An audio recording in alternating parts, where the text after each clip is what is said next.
couldn't be here.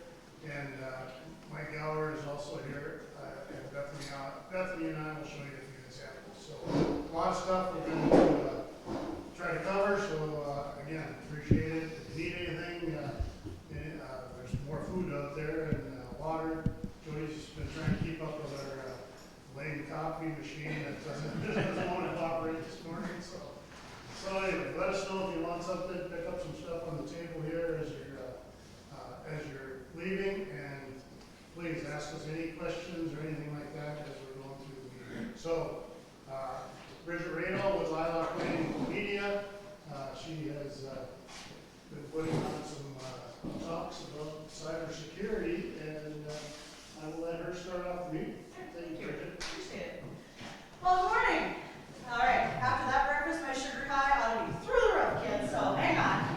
A lot of you know me from the years that I lived in Hillsboro. I now live in Hunter, and I have been an ag chem rep in the neighborhood for quite some time. Worked with Dow Malenko, Dow Sciences, and then to Corteva. Well, 25 years went by awful fast, and last summer, I retired from Corteva. Now, I do all sorts of things. But, for those of you who, like Kurt sat down and said, what exactly is it that you do? Well, you're about to find out. But one of the most fun things that I get to do when I talk to groups like this is I get to use tickets. Has anybody ever seen me speak before and know what these are? Why? Ben, have you ever done these where you've been in a meeting? No. Okay, all right, here's the deal. The more you participate, the more tickets you earn. And look, you just participated. This is a great game, right? This is not for free drinks. I mean, it's not that many. So, but what I did do, especially this was great before St. Valentine's Day, was I have Carol Whitman's chocolate chips. Can't go wrong. Chocolate chip covered potato chips, covering all of the fabulous food groups right there. So, we're going to talk about a number of things today. So first of all, as Kurt asked, who is this chick and what exactly is she doing these days? Well, there's a couple of things. After I retired from Corteva, I started in as the ag director for WDAY Radio and the Flag Family Media. They've kept me fairly busy. I'm on the radio every day, talking about all sorts of things that have to do with you and agriculture. My job, I think, is to make sure that the other half of North Dakota doesn't vote against us. Okay? My job is to make sure that the consumers who are listening to our show every day know what's going on in agriculture so that they're not taken aback by it and work against us legislatively. That shows how Weather and Ag in Focus. See you all today at 1 o'clock when you tune in at 9:70 a.m. All right. Then additionally, I am part of a group called Ag Mafia. These are my business partners. We put on all sorts of speaking events that we do for agriculture, especially in agronomy. Additionally, we will go out to retail locations and we'll do agronomy and sales training. And the big one that we do every year is agronomy on ice. Anybody know what agronomy on ice is? Yep. See? We took a farm show, we put it outside on Devil's Lake in February, and instead of having a booth, you go back and forth to ice houses. Pay attention, that's how you get these coupons, you guys, if you answer. I mean, the good Lutherans in the back. Focus up here. All right, so we do agronomy on ice every February, and we've turned it into a different style farm show than what you might normally be familiar with. And then lastly, I speak to groups like yourself on behalf of my own company called Lilac Lane Media. Still live in Hunter, still involved in ag, but just in some different ways. So about that being involved in ag, every day when I'm on air, I get questions. Questions that folks don't necessarily know because they don't come from a farming background. So this is a little bit of humor, but a lot of reality is involved here. First of all, someday I'm going to have a t-shirt that says, Yellowstone is not a documentary. Because that's the truth. There's a lot of folks that believe whatever happens in a show like that is your everyday life. I know all of you are going to go home later to ride your cow, or ride your horses to feed your cows, and probably have a gunfight before supper. People don't necessarily think that that's not the case, okay? The gunfight for sure. The gunfight for sure. My dad's advice, never bring a knife to a gunfight. I pass that on for you, Mike. Keep that in mind, okay? Now, back at Christmas time, I got this call from a lot of folks in southern Minnesota. Why are farmers dumping milk? Geez, just like earlier this week, what was going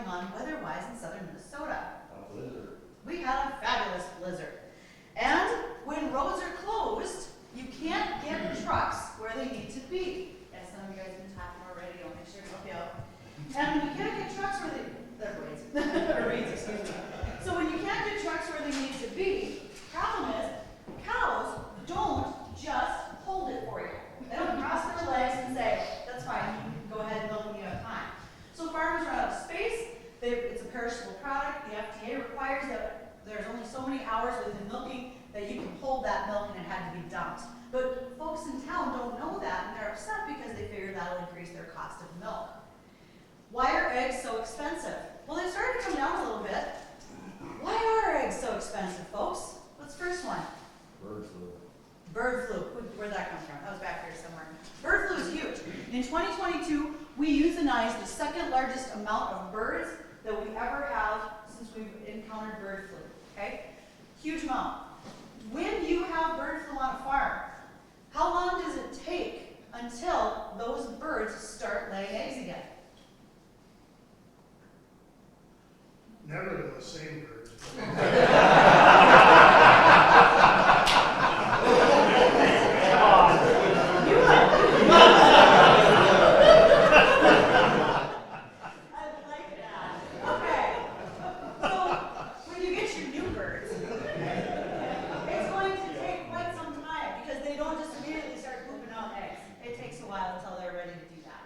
You also have to sanitize the barns. Depending on your state, it can be 60 to 90 days until your barns can bring birds back in. All of those things factor in. How's your corn price these days? They got a little high. Corn got a little high. Okay, all you did was grunt, but I think you knew where this was going. Use your words. I should have asked last Corn and beans got kind of high, and some of that feed cost for those birds got high as well. Okay, labor, very labor intensive. Eggs are a perishable product. We can only keep them for so long. There's actually even a rule within the FDA that if you raise birds for meat, those eggs cannot be used to sell in the grocery store. Okay, and right now there's some work to try to get that repealed, and the reason is because in the U.S. we require eggs to be refrigerated within a certain number of hours. Those meat birds, their eggs aren't always refrigerated in a timely fashion. These all add up as to why eggs are expensive. Unlike the responses that I got on the radio that it's because the government is controlling our food supply, the Russians did it, and the UFOs. That's my favorite one, okay? The amount of Reynolds wrap I should have in the studio is phenomenal to go with tinfoil hat theories. This is my favorite question ever asked.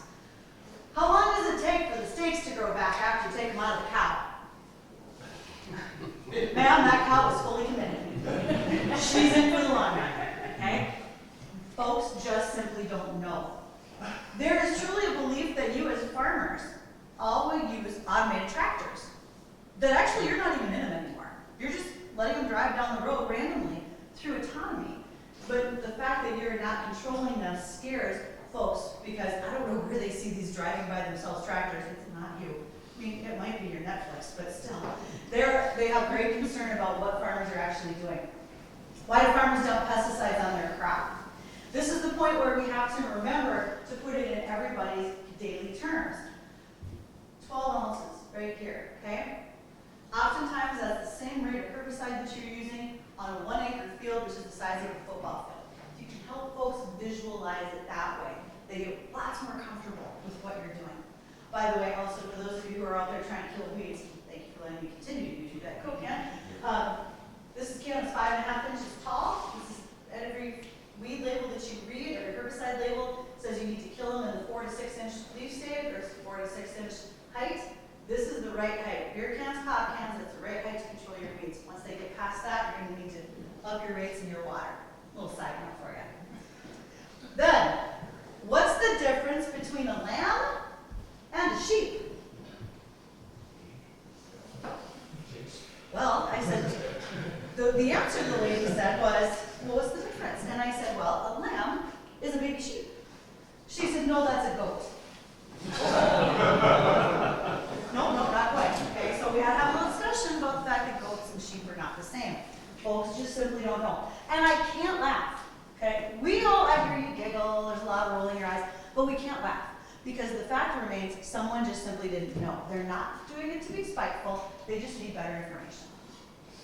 Why are there so many elevator fires? We've gone through a number of processors and elevators that have caught fire in the last couple, 3 years. Any indications as to why that might be? Grain dust. Grain dust? Are they new facilities? Generally, you guys aren't experts. Ripped elevators. Ripped elevators. Burn like an SOE. Giant Roman candles, basically.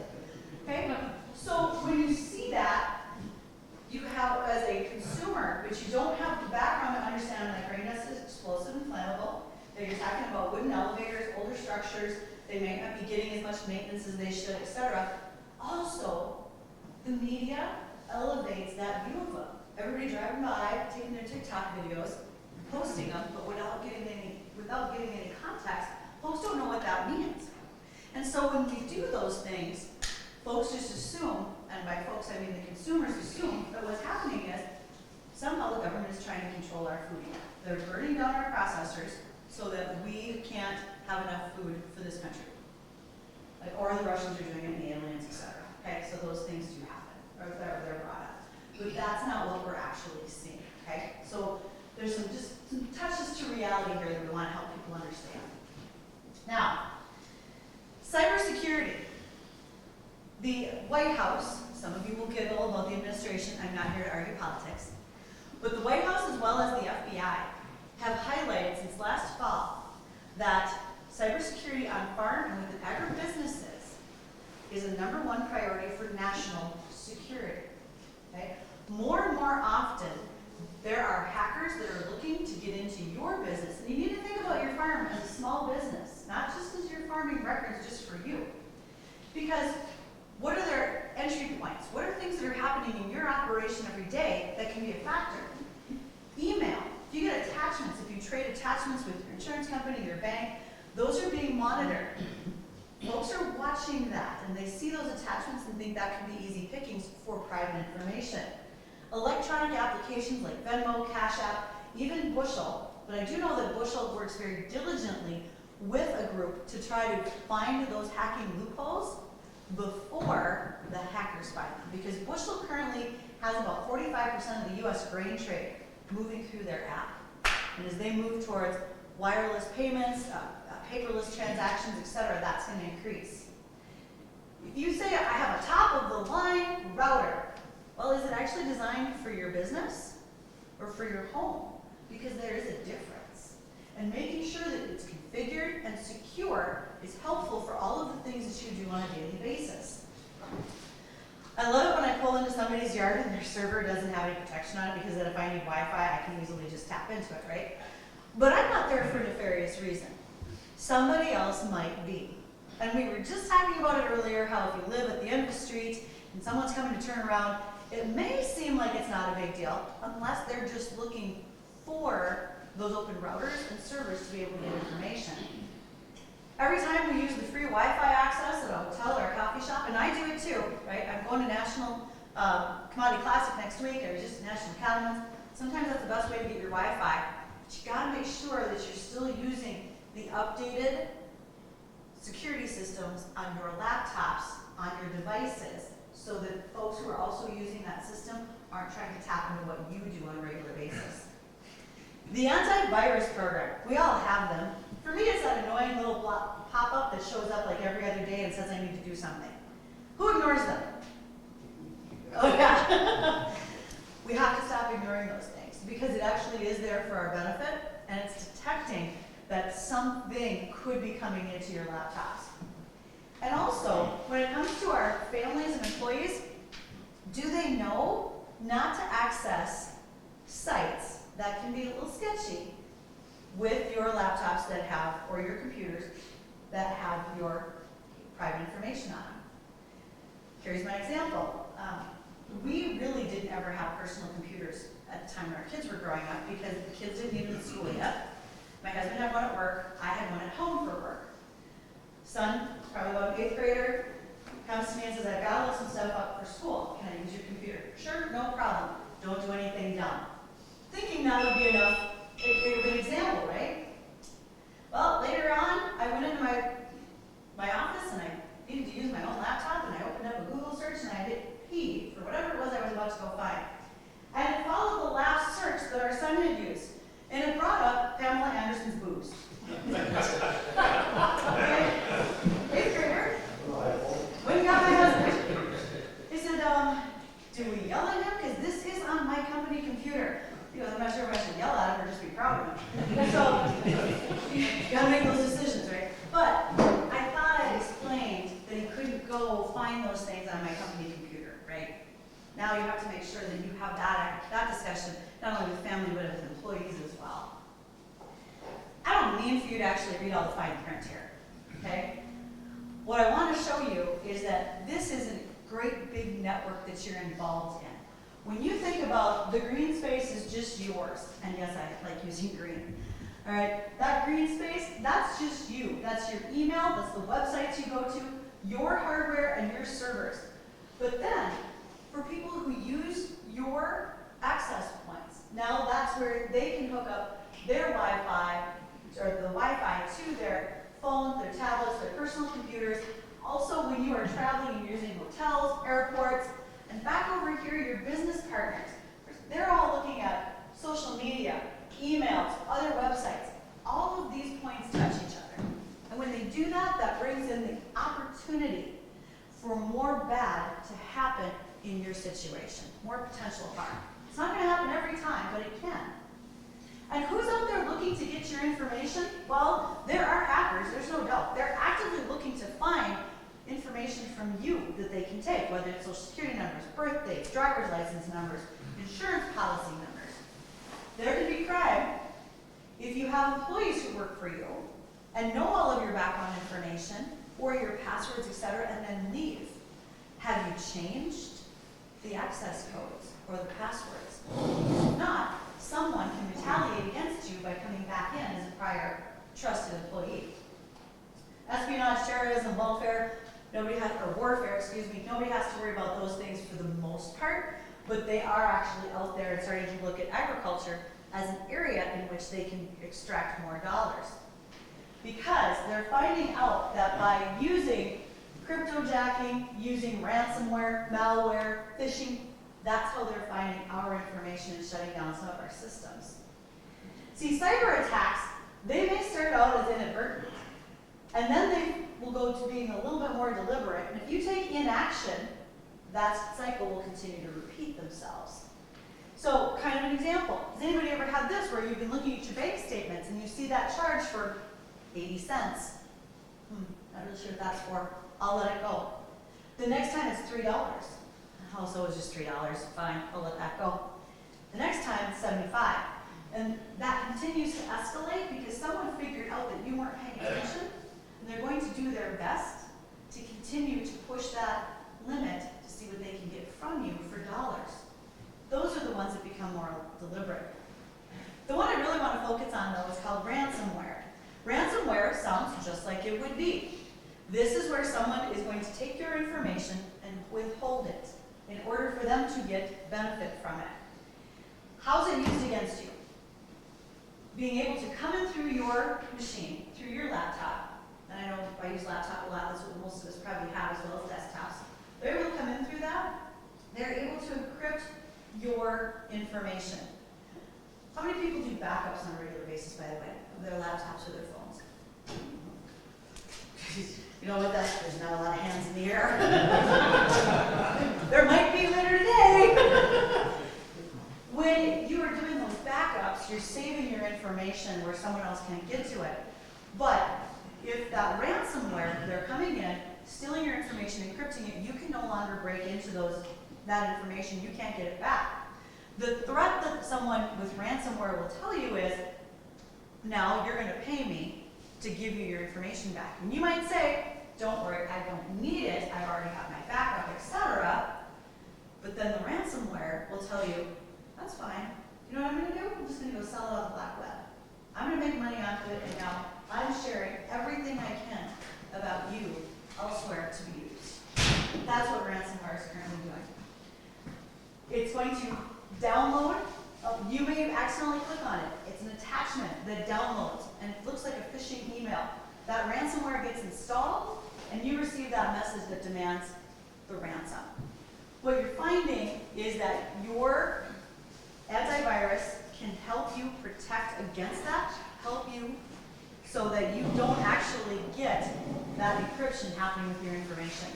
Because one of the most important things to remember is the average ransomware demand, $84,000.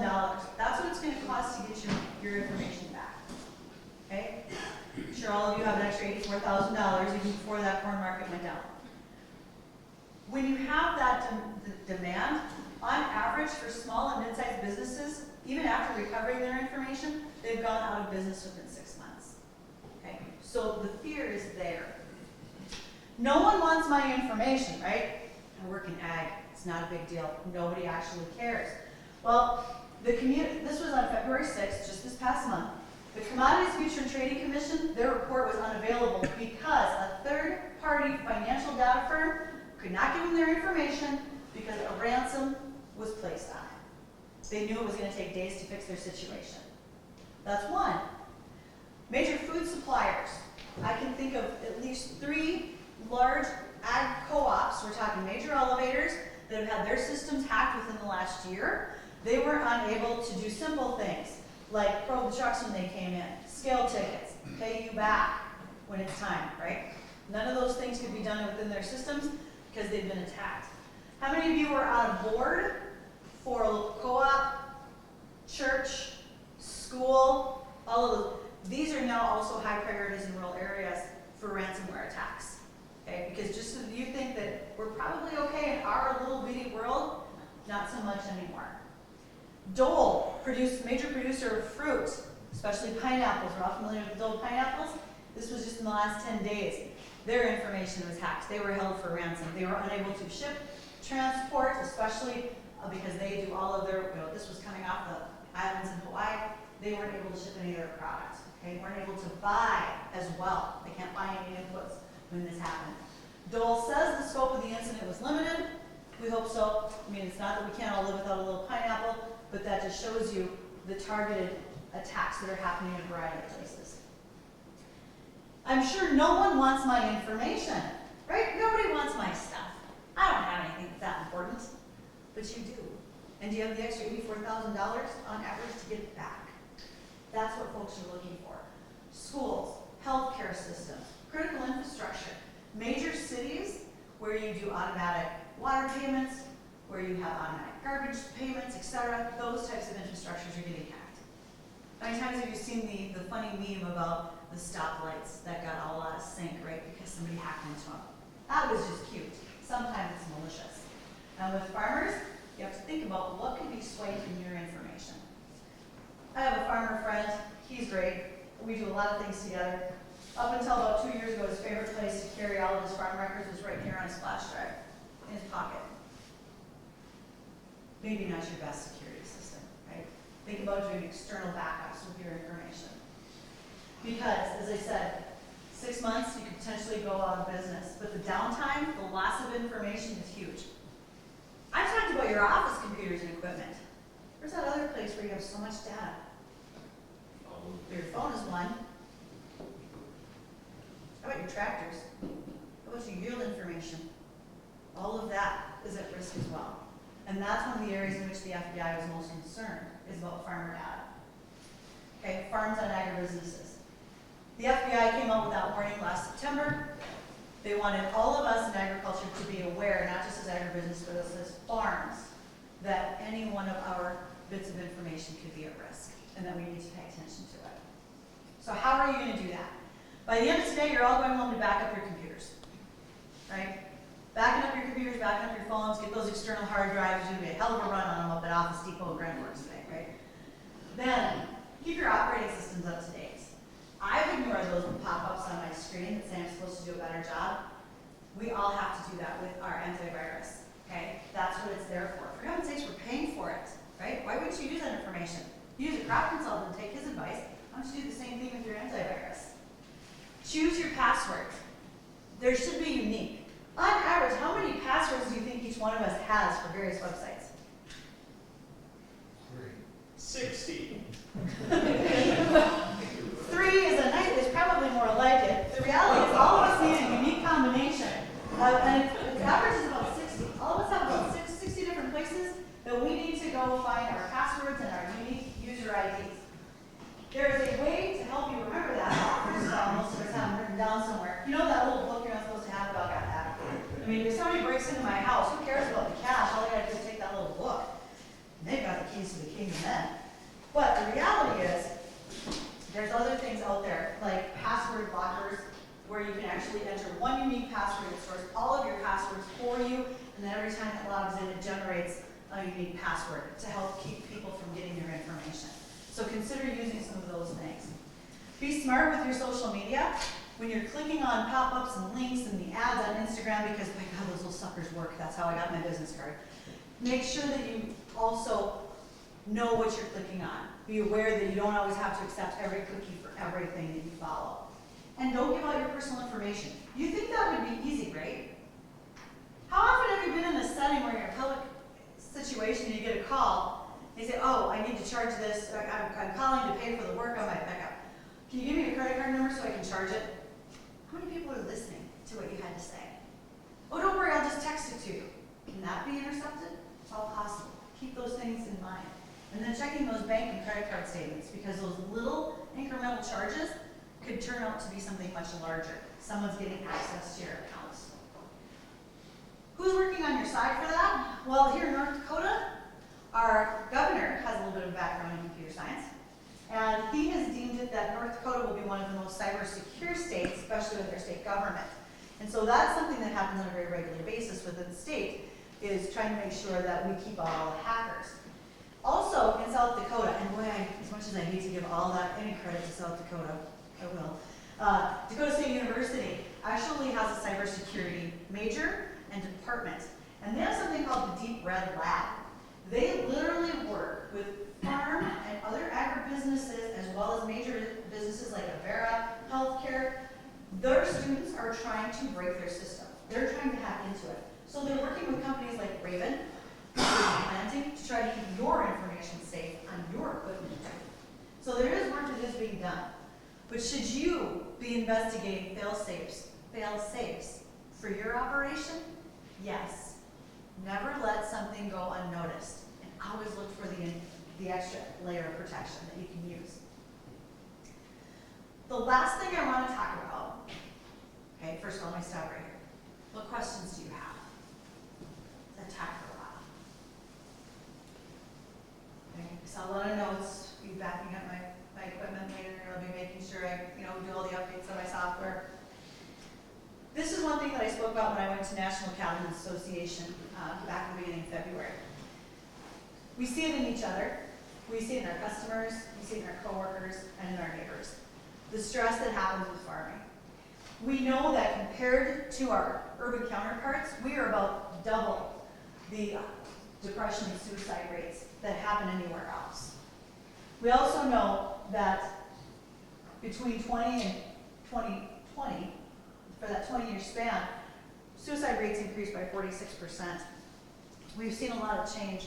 People are recognizing the signs in each other more often, asking questions. We know that we don't have a psychiatrist on every corner. We don't always have the help that we need because we live in rural areas. Here in Trumbull County, we're in better shape than some others. We have a lot of areas in the country where folks don't go get help because they know it's a couple-hour drive to get it, or they don't have great broadband service, and they'd have to go park on a pasture in their pickup on top of a hill to try to get that telemed discussion going with someone who can help them with their anxiety or their depression. And it's not easy to do that these days. People recognize it, that it's there. They look for the signs. But we also know that more agribusinesses are recognizing it. Banks and cooperatives are training folks to look for stress, anxiety, depression, and suicide in their farmers, because those rates are going higher and higher. I gave this talk at National Accounting Association, and the next day I got on a plane to come home. I got a call that one of my favorite distributor reps committed suicide. One of those people that you didn't know that would happen to, that you least expected that he was fighting those demons. But they're there, and we talk about them more often. And my encouragement is this: protect yourself when it comes to your cybersecurity, but then also help protect yourself and your friends and neighbors when it comes to their mental health. Because it's not just about what we see on the outside, if we have a broken leg or I just had rotator cuff surgery, so it's going on inside. Ask people how they are and mean it. Silence is important because you just need to be a good listener. This is a great spot if you want to take your phone out and take pictures of those 4 questions to be focusing on for people. Ask those open-ended questions. Know that here in North Dakota, if you dial 211 on your phone or nationwide 988, you can immediately be connected with a mental health care professional who can help answer questions and help you feel better. Those are important numbers to have. A lot of people have put those into their phone and keep them. And if you see the warning signs, this is yet another great option to take a picture of it. What are the warning signs that we see in each other that we should be aware of? Because sometimes it's not so prominent. Might not be all of them. And sometimes it's not that that person is suicidal. They just don't feel right. And they might just need to hear it from somebody else that they don't feel right either, that it's okay, and that you're willing to listen. All of those things can help tremendously in our rural areas right now. So, last one to take a picture of, there are some resources for you. Ruralminds.org is a wonderful website that's got lots of places to go to find help. I've been contacted by some ranch families where they just needed someone to find some extra additional resources. And this was a spot that we went to and we were able to help them out. Okay? Niece in crisis, neighbor in crisis, a son in crisis because he was depressed and drinking heavily, and they were able to find some help here. So, above all, I want to say thank you. I appreciate the fact that Bill let me have a little bit of time to visit this morning. So once again, I ask, what questions do you have? Because I haven't given away all the tickets in my hand yet. Somebody's going to want to eat those chocolate chippers for second breakfast. When's it still going to? I heard there's going to be like a bingo on that. You know you're never going to get to eat those chips on the Pretty good. Other questions? How secure are our phones? I mean, we're using them everywhere and we're going on the web and stuff. I mean, people, if you're like in the airport, you're going on the web to check your bank account and something. They can, especially if you have phones that are older or don't have current software updates on them. Personally speaking, that's not something I would do. I would never do any of my banking or insurance if I was in a public area like that and having public Wi-Fi. Is your phone secure? It's as secure as you have it. That's probably the biggest thing to remember. And also, when you use those multi-factor codes to get into it, where you not only have to use facial recognition, you have to get a secondary password that helps add layers of protection and slows down the people who are looking at it. You can get through that faster than they can. So that can all make a difference too. Other questions? Okay, you're going to do backups. You're going to be listening to the radio today at 1 o'clock. What are the things? Okay. All right, I will pull these apart and give these out. What's your topic on the radio today? What's my topic on the radio today? I have a guest. His name is Rob Snowden. He is with Tech Brew out of Winnipeg, and he has an automated harvesting system that they are going to use for mushrooms, but also they want to increase that for use with vegetable production in other states. So he will be the guy we're talking to today. Monday we had Chad Berger with Burger Bucking Bowls out of Mandan. Tuesday was Julie Gardner Robinson. She was talking about food and nutrition, especially eggs, out of NDSU. And yesterday was, who was it? Oh, Nate Sleep, because Grand Forks has an upcoming farm toy show, and he's putting that toy show together. So we talked all about toys, all about your carpet farming days. All right. All right. Well, if you don't talk, you don't get extra tickets. So, Mike, is this in your hand? The last four digits, or last four, 8726. Perfect. All right. Again, thank you for your time this morning. I greatly appreciate it. I will happily answer any questions y'all have, but thank you.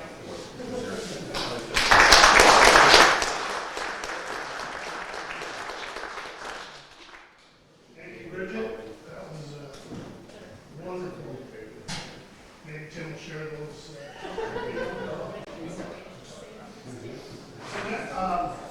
Next on our program is Kyle Jory. You say Jory, in Norway we say Joel, eh? I lived in Montana for a few years and they said Jor out there, and so then somewhat anglicized as Jory. Okay. Well, I think everybody in the room has probably worked with some products that Kyle is on the development side. He works with Watson Associates, so if you've ever had the conversation with us on ECO, SCO, margin protection products, any of that, his company works with all of the AIPs to develop these products. So he's going to try to give us a little background and information on those, because those are things we've been looking at pretty intensely as we've had higher prices and trying to guarantee ourselves as higher levels of profit. So I'm gonna let Kyle go ahead and take care of that, and then when he's done, Bethany and I'll show you a few examples of how that has played out in the last couple of years. So, Good. Well, thank you.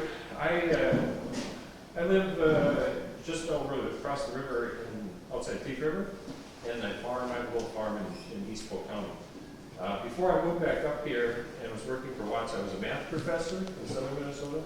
I did that for 10 years, and another 10 years before that in college and everything else. So I am accustomed to standing in front of people and rambling on and on and on about math and putting everyone to sleep. So if you're starting to feel uncomfortable, wake me up. Tell me, ask me something interesting. I told you to watch that clock. I know it's the battery. I've been watching it. I've been an hour and 15 minutes, so. I don't know if you guys know that. I'll try to check that. But anyway, so I work for a company, I'm an economist for a company called Watts & Associates. If they knew that I just plugged in my computer here and that I was here giving a talk, we have a big IT team, and believe me, they have given me endless conversations about what it means to be a federal contractor and what your data per. So, in fact, even talking and having my name published and having Watts published is something they discourage. In fact, if you go to our website, it looks incredibly antiquated. I think it's like from 2011. It's on purpose. Because we manage and facilitate I've heard it said, we do more agricultural data processing than anyone else in the United States. We run a lot of the quotings, we update RMA, we submit all of these things. Every morning we run simulations. We do not want anyone to know that. Don't say anything. So you're not. So don't say anything. Tim Watts started the company in the mid-1980s after the farm crisis. He was working with Montana State University trying to develop linear programming techniques to optimize on production for farms that were facing bankruptcy, and gave many testimonies to bankruptcy cases. Tried to make the case that, you know what, if we were running 200 cows instead of 100 cows, we could make this thing profitable. This guy needs to stay in business. That's how it all started. That then facilitated into conversations at the federal level about how do we make this farm crisis never happen again, which meant policy development, and that's when Watts & Associates was started. So the company is very engaged in the ag risk story. Where did we go from the farm crisis into dealing with bankruptcies and that law? Well, then we started talking about how do we make income support programs, how do we build commodity programs, ARC, PLC, all that stuff Watts was involved in. But there's got to be a better way, because farmers are more engaged if they have skin in the game. Well, maybe we should have a program where they can actually facilitate some of their own income into it, and it could wash out. Maybe insurance is the way we should go. And that is exactly the transformation that we've seen over these years. So in 2000, there was major changes made with the public-private partnership. Of course, Watts was involved with that as well. And facilitating ways that we can now go into federal crop insurance and help establish new programs that farm groups find, farmers find, and that is the 508H partnership. So in addition to being an RMA contractor, we work with aid groups, farm groups, to help create programs that fix where crop insurance is coming up short. We do make modifications and that sort of stuff. That's where I am predominantly involved. I'm on the development side. I have a bunch of products that we're working on right now that we're trying to get through development. Met with the board a couple of weeks ago. I do periodically give these talks, but not that often. Public policy, for example, I've been meeting with congressional aides. I don't talk to the senators, I talk to their aides. They call me up, we have little Zoom conversations, we talk about how the crop insurance program works, we help them understand it. That's it. Don't lobby, none of that, just simply information. So, a lot of advising, a lot of behind the scenes work. International development, I was just in Calgary beginning of February, I was in Calgary working on projects up there. We do have instruction and training aside to Watts. Many of you, especially who work in insurance, are familiar with the guys that work in that, and we have some absolutely fantastic people. I'm telling you right now, they can deliver this talk way better than I could, okay? But I happen to be a nerdy farm kid that lives across the river, and I have a hard time saying no when somebody says, could you come talk about some of the programs you helped develop? So that's why I'm here. I'm not representing our instruction training team. I'm here representing, I guess, the development guys. That's what I do. But I do help out. Sometimes I help out with training and instruction. So I want to talk a little bit about crop insurance industry as a whole, what we're seeing, where this is going, and then facilitate this into conversations about the types of products that we have out there today and where you can see value. This is a story that starts in 1988 and takes us up to today. And I don't know if you see any trends here, but the amount of money that is being put into the crop insurance industry is growing. It's growing quite a bit. And it's not just a market price story, although that is a major component to it, right? When we have premiums, the amount of money that we pay for a product, we set the premium at the expected indemnity, the average payout. That's going to be based on the market price. The market price goes up, the expected payout's higher, the premium goes up. That's part of the story. But there's been other things that have been happening. And there's another thing that comes up, and this conversation is something that I have periodically with people that are concerned about the amount of money we put into this, which is literally the conversations we've been having as of the last few weeks, and that's with regards to the Farm Bill. This is a very, very expensive program. Why? Because we contribute in subsidy dollars, that would be the gold part down here, about 60% of the premium. That's how crop insurance works. So you say, well, it only cost me like $10, right? Yeah, but did you know that that $10 policy has a $30 expected payout? And the government is kicking in the other $20. Now, a lot of people say, well, but the farmers are just capitalizing on this. They're not actually getting anything on this. I mean, they're just, the government's just giving them stuff. Look at the blue here. Back in 2000, we were seeing producer-paid components of about, this is in, let's see, that's 1,000 million, what's that, billion dollars? Today, producers are paying in about $6 billion. Farmers are finding value in crop insurance, and they are paying more and more and more money for it. What's happened in the industry? Well, this is, if you can't read it, sorry, it's kind of small there. The blue here is the total premium paid in, the gold is the indemnities paid out. Underwriting gains from the AIP side, this is aggregated across all of them, are shown in that black line. Yes, more premium is going out, is being paid in, but a lot of indemnities are being paid out. We remember 2012, droughts of 2012, that was the year that the AIPs lost money. They made it back over the next few years, and then we saw the cycle happen again. That's the way that insurance is supposed to work, right? 2019, of course, we did see that go to the mostly prevent plant at that point. Now, I had massive crop losses in 21. I'm sure you guys did as well. 21 was a good year. As far as the crop insurance industry is concerned, it was a good year. But other people were paying for our losses here. That's the way it works. This is a story that I think is even more interesting, and that is when we set the premium for a crop insurance program, or an insurance program, usually what we do is we say that we want our loss ratios to fall around 1. That is that the total amount that we pay out divided by the amount that we pay in, so the premium, so that would be indemnity divided by premium. We like that to be about 1. Because that means that it's money in, money out. It's fair that way.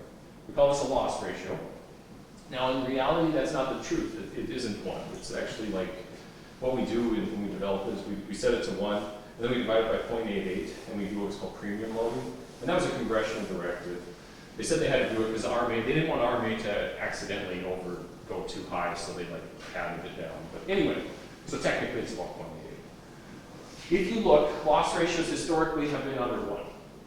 We saw years like 2012 where there was big payouts, right? We went over 1. But by and large, they've been below. In fact, they've been on average as of late, kind of maybe even a little bit below at 0.88. And there was a particular lady that asked me about that, and I said, I don't know, please talk to RMA. But despite that, you might say, oh, this is a bad deal for farmers because they got to pay in, they don't get as much money back, and they're paying all this money in, right? Remember, it's subsidized. So the actual payback ratio is significantly higher. Which is to say that for every dollar paid in, U.S. farmers are getting back $2, $3, sometimes $4. It's a good deal. It's a good deal for you guys. What are we seeing overall? Acreage is increasing. How does that work? How do we get more crop acres insured? I thought we were already pretty close to 90-some%. More value, more programs, new acres, pasture, mostly. Is that where that double cropping deal is gonna go into, where they're running on the base program, where you? It should not Okay. in this one, but you're right. So this is not supposed to count double acreage, but you're right. That would technically be the same acreage. Okay. Yeah, that's a good question. Here's the share, actually. So if you look at this is percent share of insured acres.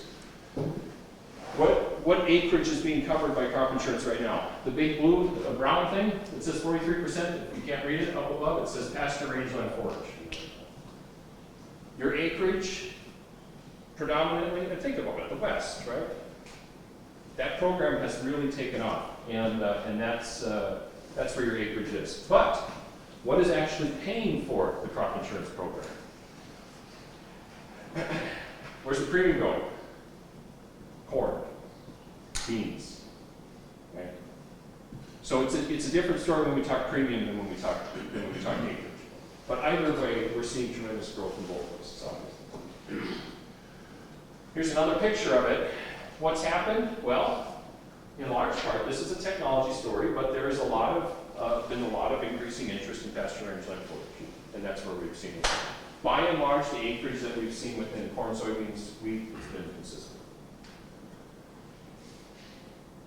So where did all that premium come from? It can't just be market price, is it? North Dakota. You're getting there. You're getting there.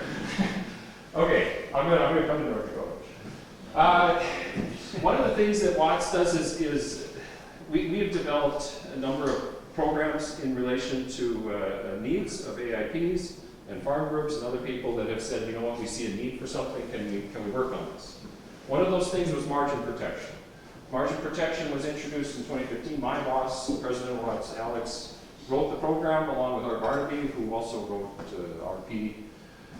Actually, he came up with the clever idea of the harvest price option in RP, which, by the way, if you're not taking advantage of that forward cash marketing, we should talk about it. But nevertheless, MP has, as of recently, seen tremendous interest. Why is margin protection so interesting all of a sudden? Oh, our inputs can move? They can move, yeah, and we can protect that. Other things have happened though. SCO, supplemental coverage option. This is an additional option on top of your revenue protection, supplemental extra premium, extra money, extra beyond your normal insurance, right? But it adds more value. Producers are seeing value in that. Not only in terms of the premium, but also in terms of the number of acreage that this is covering. Then ECO. ECO introduced in 2021, just like SCO, we're seeing immediate growth in that. So a large piece to this crop insurance changing story, this growth in premium and this investment of farmers in the program is related to the fact that we have more and more ways that you can protect that same acreage. We had a drought in 21. I farmed just a couple hundred acres over in East Polk County. I got bean yield was like 50%. Okay, what I get? I got a claim on my insurance, but then oh by the way, I bought ECO in 21, and I bought ECO, and I got a lot of money. I remember my agent. I had to twist his arm. He's like, I don't know if you're going to buy this. I'm like, I want to buy it. He sell it to me, ECO. Now he says, yeah, well, you just bought that because you were into condoms. It's true. It's true. That's why I bought it. I'll tell you why I bought it, because I knew that the expected payoff, the expected indemnity was quite positive. So why not buy it right away and just keep buying it? Eventually it'll pay off. And, oh, what do you know? 21, I got it. We didn't see anything in 22, did we? Oh, we didn't see it not like 21, but you know what? A lot of other people saw 2022 come. So there's value. It's being applied elsewhere, right? It just circles around. Here's an interesting picture. This is total subsidy dollars paid to by state. No big surprises. Texas likes to be number one. They take home most of the money. Guess who's number two? Let's go with that. Yep. You don't realize how good you have it. You are collecting more money in subsidy than Iowa, than Illinois, than Indiana. Don't forget that. Here's something interesting. This tells a story. I put this graph together because I wanted to try to explain how we see these policies play out and where they get sold. When margin protection first hit the books, it was immediately sold in a couple states fairly heavily. There's a reason for that. In those two states, if you see them, that's Indiana and Illinois. They have a constituency there. They have an extension department near there that does a fantastic job of informing producers and farmers about the policies and what they're about and encourages them to make good decisions, right? And then they segmented their sales. Because all the guys that essentially would use it and have value in it, they bought it. We have extension departments that's, sometimes they lag a little bit, right? But they're catching up. And where do we see it right now? Tremendous growth in Iowa and South Dakota. I expect North Dakota will be next. And that's going to keep growing. I guarantee it's going to keep growing. Why? Because people don't even know about it. They're not aware of it. It takes agencies to get out and inform. It takes extension departments to make people aware. There's not a fantastic educational way that we can actually inform producers about all of these programs, because by the time this thing actually becomes interesting and sold, actually I know this as a fact, we already have other things coming right behind it that are better improvements on it. So, this is part so this is part of the story. Well, I shouldn't say better improvements on it. So we have this is not a perfect policy, but it is good. And we are working on the modifications and revisions. And unfortunately, when you work with the government, you work at the speed of government. And do you know the speed of government? It's called hurry up and wait. So it takes years to get things through. Okay. In North Dakota, you have also seen premium growth. And yes, that includes both the producer paid premium, growth in how much the producers are willing to pay into the crop insurance program, but also growth, it's hard to see, I'm sorry about the colors, but also growth, of course, in the subsidy. And in this case, the subsidy growth has been quite tremendous. One of the reasons might be optional units. That's part of the explanation. The other reason is the fact that, well, there's a lot more interest in protecting risk in the Dakotas where you have more, how should we say it, heterogeneous land, as opposed to the homogeneous Iowa and Illinois. Here's the loss ratio story in North Dakota. National average is the dotted line. Are you beating them? Well, cheers. This is the place you guys want to be buying crop insurance. I'm just saying, in general, you're getting payouts. What's the deal with SEO and ECO? Well, guess who lags behind states like Illinois? It's happening. We're seeing more policies sold. Now, I'm talking to you as a developer, right? I'm a developer. I don't sell anything. I don't work for agencies. We have certain contracts with agencies. I'm not on that. I'm the guy that works on building these programs and says, you guys need to know about these things. There's value here. So this is an economist talking. I'm just saying, you're lagging in Illinois. It's okay. I know it's coming.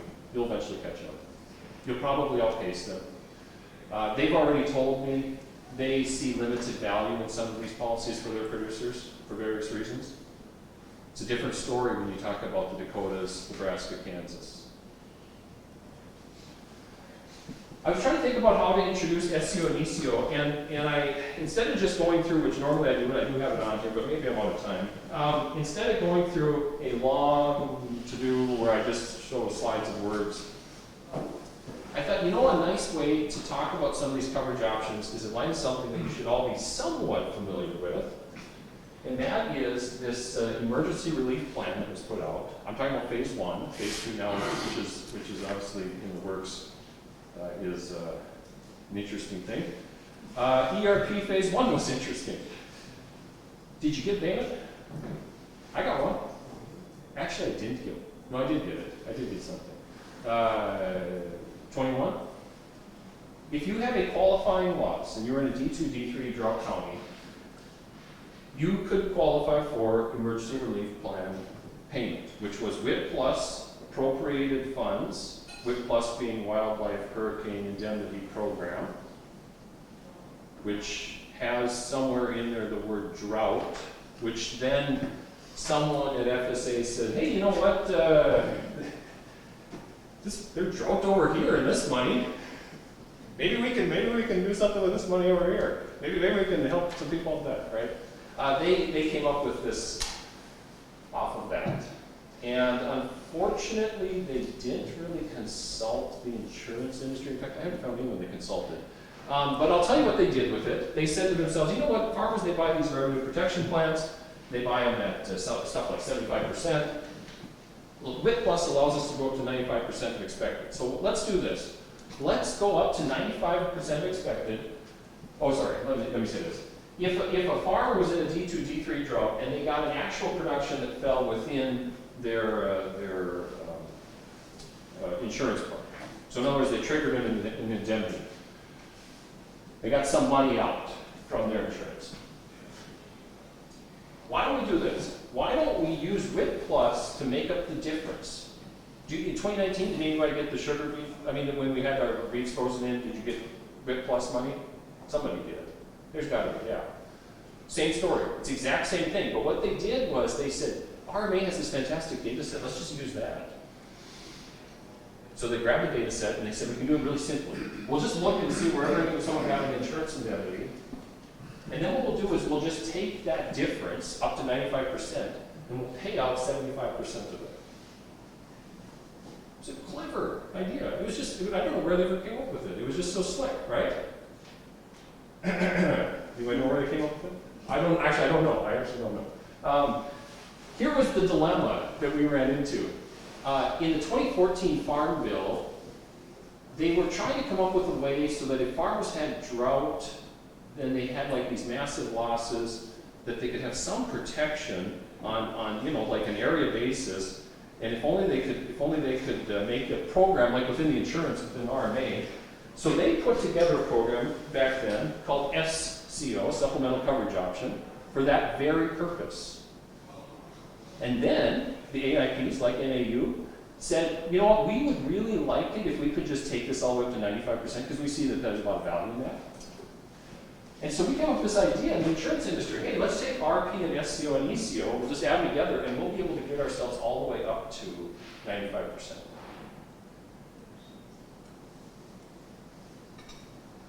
I don't know why they missed this, but it turns out, if you were like me in 21, and that was your actual production, that was your insurance indemnity.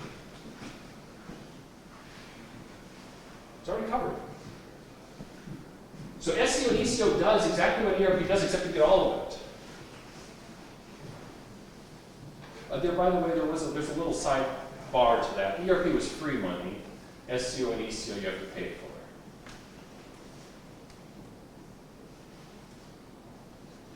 The one explanation I got from someone once was, well, you know, these farmers, they can't afford. It was certain farmers, certain demographic farmers can't afford crop insurance. And I said, I'm pretty sure those farmers that are really struggling are the ones buying the crop insurance. And the guys that don't need it and can retain the risk, you know, you gotta retain the risk, own the risk, they're the guys not buying it. Well, that could be. Anyway. Okay, so that's what SEO and ECO is all about. How does supplemental coverage option work? Supplemental coverage option was put together in the 2014 Farm Bill. It is an area-based plan. It triggers based on area, moves in area yield and the price, market price. In the Farm Bill, because they felt like they can't do this thing where they overlap coverages, ARC, which is also a Farm Bill program, pays on area averaging, 5-year Olympic average sort of thing. They decided, you know what, we probably shouldn't get it if you have ARC. So with supplemental coverage option, as it stands today, you need to elect the PLC election, then you get the supplemental, you can get SCO. I'm hopeful this will get changed in the next Farm Bill. I heard that it might. Let's push for that. Right now, we need to pick PLC. Why do I make that comment? So I'm in Minnesota, and our University of Minnesota is a fantastic school. I taught there. I'm actually I'm in a PhD program there right now. Anyway, I get along with them all quite well. They have limited resources. Extension has limited resources. In the 2014 Farm Bill, they put together their extension programming, and they went out and they delivered it. And they are delivering the same extension programming today. When they make a recommendation, ARC versus PLC, they make a recommendation on ARC versus PLC. They do not make a recommendation on ARC versus PLC and SCO. I'm telling you today, PLC plus SCO vastly exceeds in expected payout ARC. Like vastly exceeds it. I asked them, actually I gave a talk to the University of Minnesota, and I showed them this. And they said, oh, so we're giving the impression that we should change our programming. And I said, yes, you should change your programming. Which they will probably eventually change by the time we got something new. So, right now, that's what's happening with SCO. You have to pay PLC at the FSA office. Now, SCO has a very nice subsidy of 65%. It will take you from your underlying coverage, if you buy 80%, it goes from 80 to 86. It's cheaper. If you buy 85%, it's only 1%. It's really cheap. If you buy 60%, it's a little bit more expensive because it goes from 60 up to 86. Takes you up to 86% of your underlying, up from your underlying coverage. And it uses, and this is the kicker, did I have it written on here? I thought I did. Oh yes, it uses your producer yields, your per yields, when it actually pays out. It triggers on county revenue, but it pays out on your actual approved yield. Now, what's even more interesting about this is people say, well, I'm better than my county. Well, good. Because if you're better than your county, then it's probably going to trigger, right? It's probably going to pay for you. Other people say, oh, well, if you're a smart, like a nerdy guy, like, math guy, like I like to talk to, I like talking to everyone, but anyway, they'll say, well, when you look at the sampling distribution, the variance is so low that the expectation of a payout on an area versus an individual is just so low, it just seems unlikely. I say that's true for yield. Do you think market prices are going to fall? What market price, projected market price are we capturing right now? By the way, if that falls, as a revenue plan, this triggers. Think of it as just price protection then, if you're so hung up on the yield thing. Oh, hey, do you remember those NAS surveys? Did you do yours? I did mine, by the way. I did mine online. And then they sent me another one. They said I hadn't done it yet. And then they sent me another one. So anyway. We don't use these for NAS survey data. They did. Do you remember what year was it changed? Was it 20?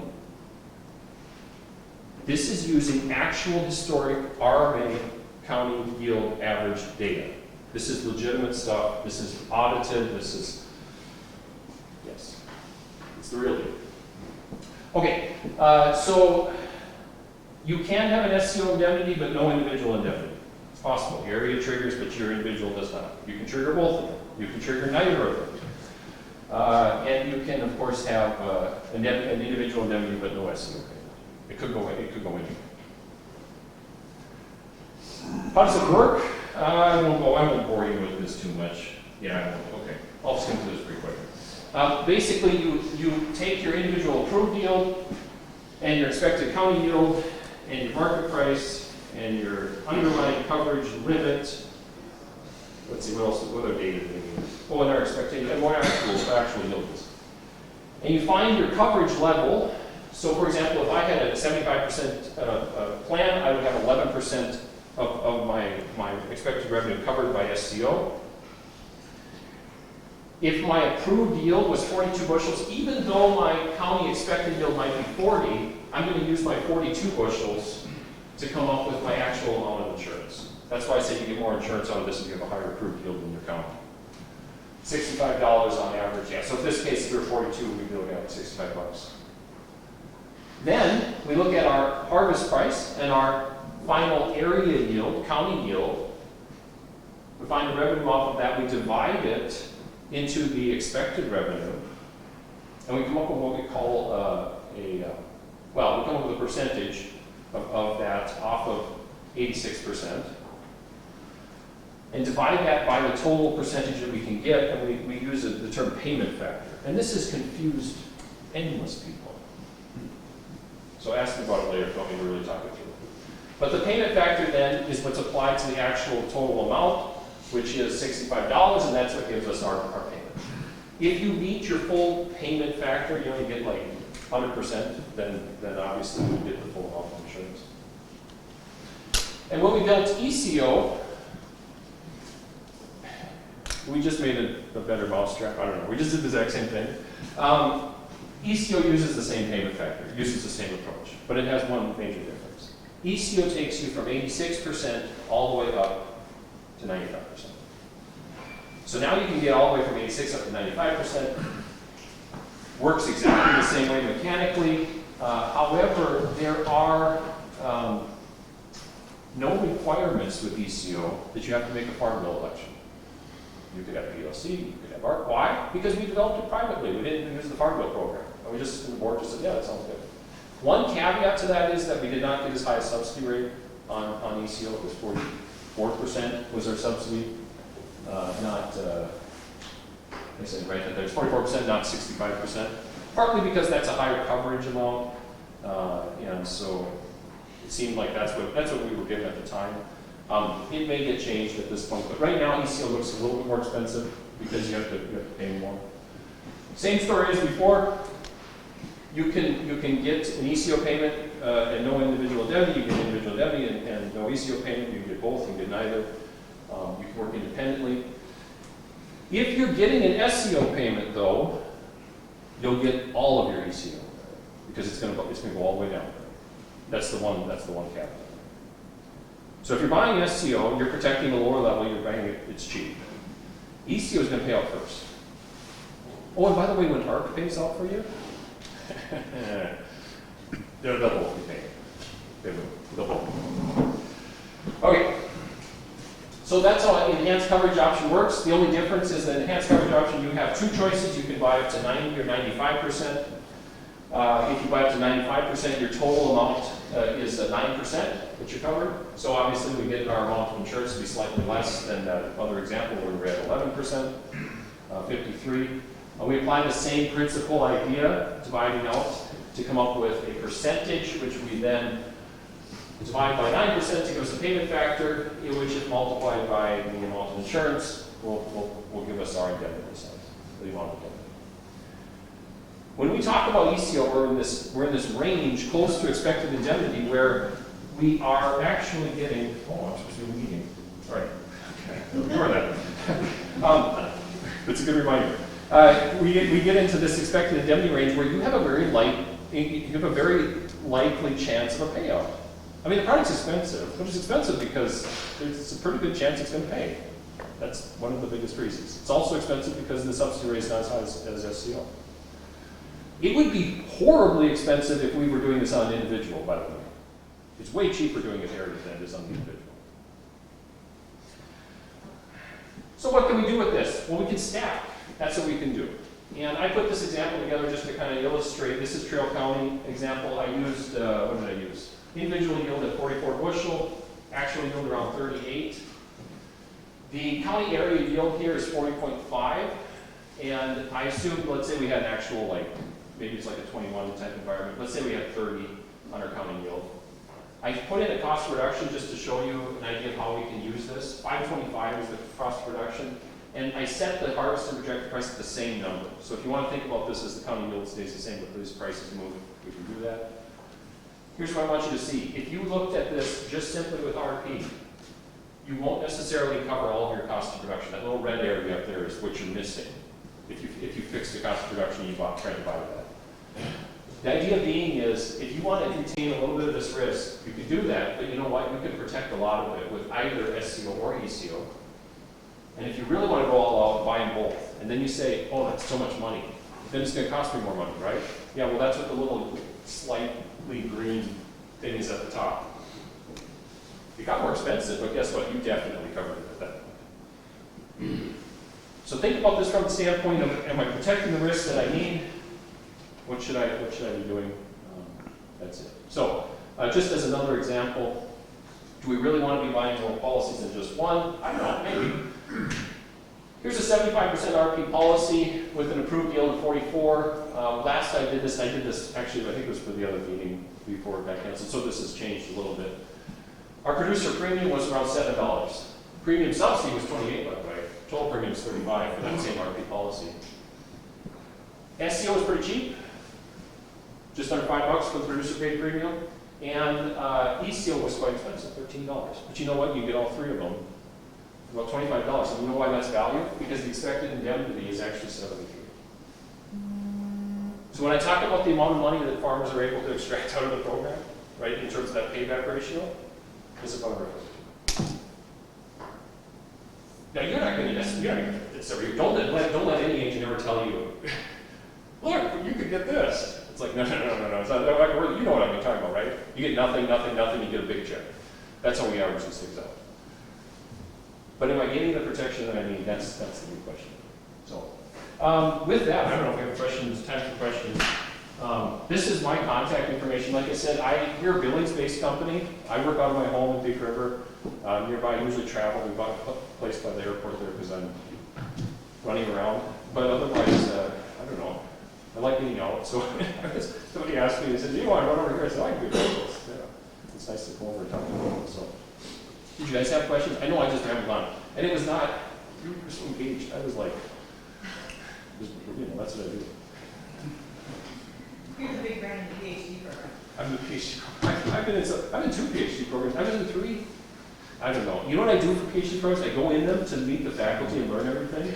Oh, so that's how I got into this, because Warren Bozick and I are good friends, because he got me going on all the, I helped him develop dairy RP, and then we worked off of that, and then I started working for Watts, and then I was like, yeah. But yeah, if you, so anyway, no, yeah, you're welcome to reach out. I don't have all the answers, so I would normally defer to someone actually in the industry that's not, quasi-government. Questions for Kyle? Good, and there were no farm bill questions, which is perfect. I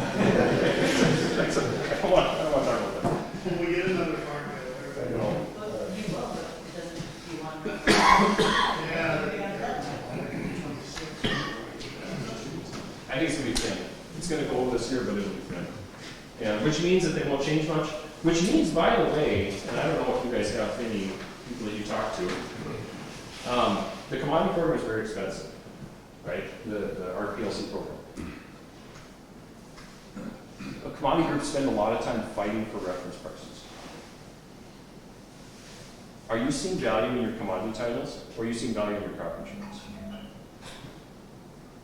Crop insurance. Just throwing this out there. So, yeah, good, thanks. All right, so.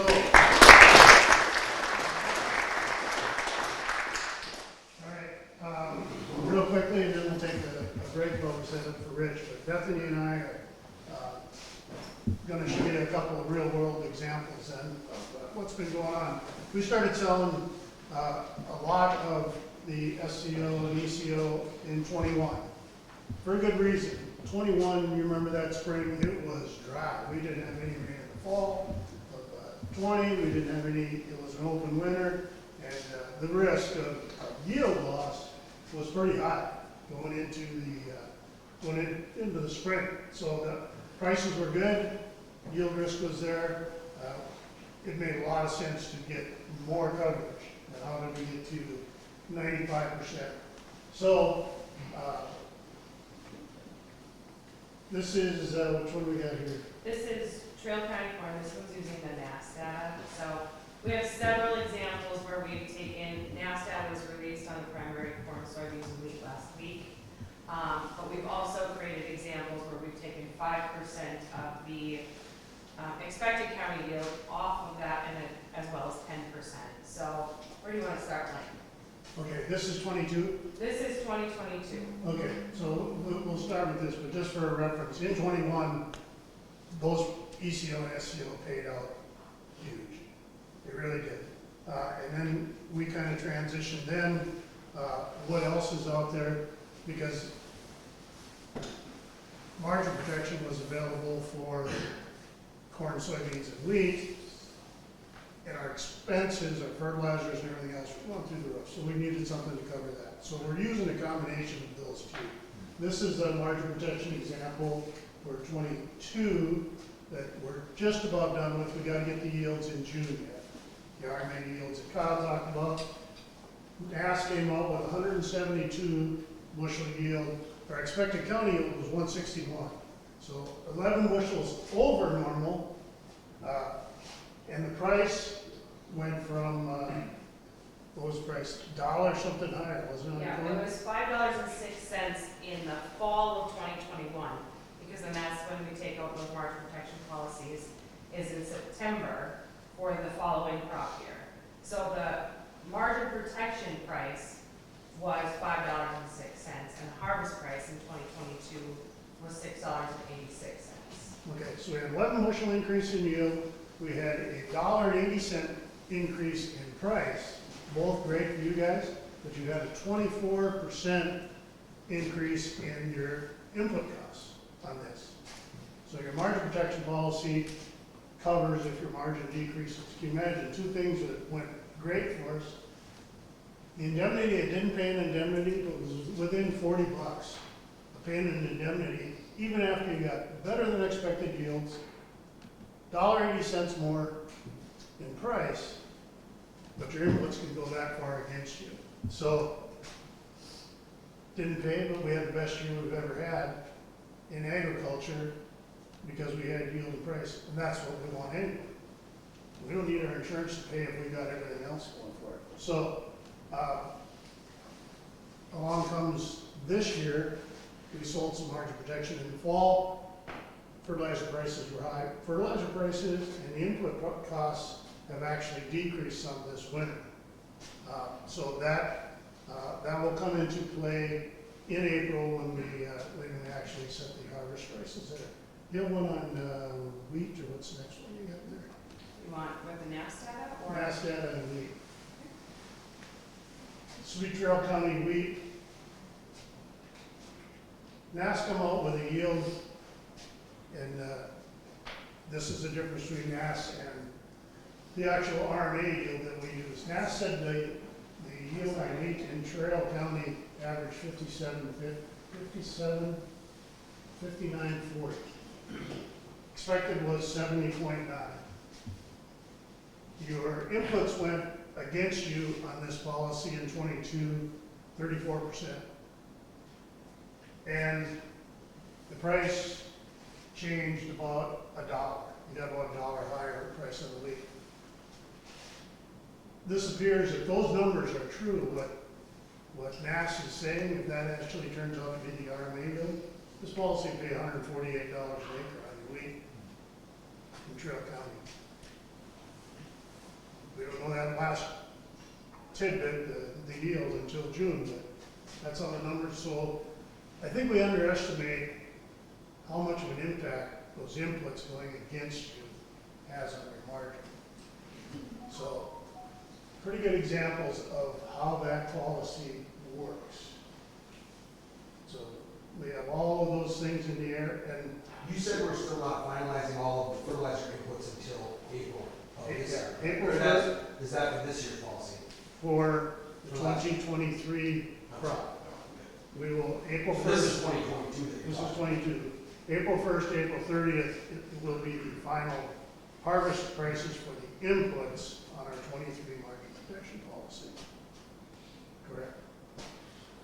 Good comment. So, what years do we encourage? You know, we, as agents, we try to give you this information so you understand the policy. And when do we encourage that? Can you put that photo I just sent you up there? Yeah. This kind of tells the story. What years do you really want to be buying this? Every one of them bars that is up to be $5, $6. When do we have the most risk? We got price risk up there. It's huge, and every year we have yield risk. Those are the years you want to buy it. There's 5 years in here. Those aren't the years we need that. Our risk is much, much lower. We're not going to be trying to convince you to add that coverage. If you want it, we're certainly going to have you let you take it, but for sure these years when the bars are that high. And notice how when those bars are up there, what are the following years? Back in 2011, 601, 568, 565, and then 4 falls out. We don't get a lot of consecutive high price years. We only changed a penny from last year to this year. It was $5.90 last year, $5.91 this year, February average. And that kind of follows through with, this is corn, the soybean and the wheat deal is exactly the same. There's soybeans, very similar. Wheat, we don't get high prices near as often in wheat, but when you're up there, it's important to capture a higher level of your expected income. And that's why we try to present these newer products that we didn't have 10 years ago.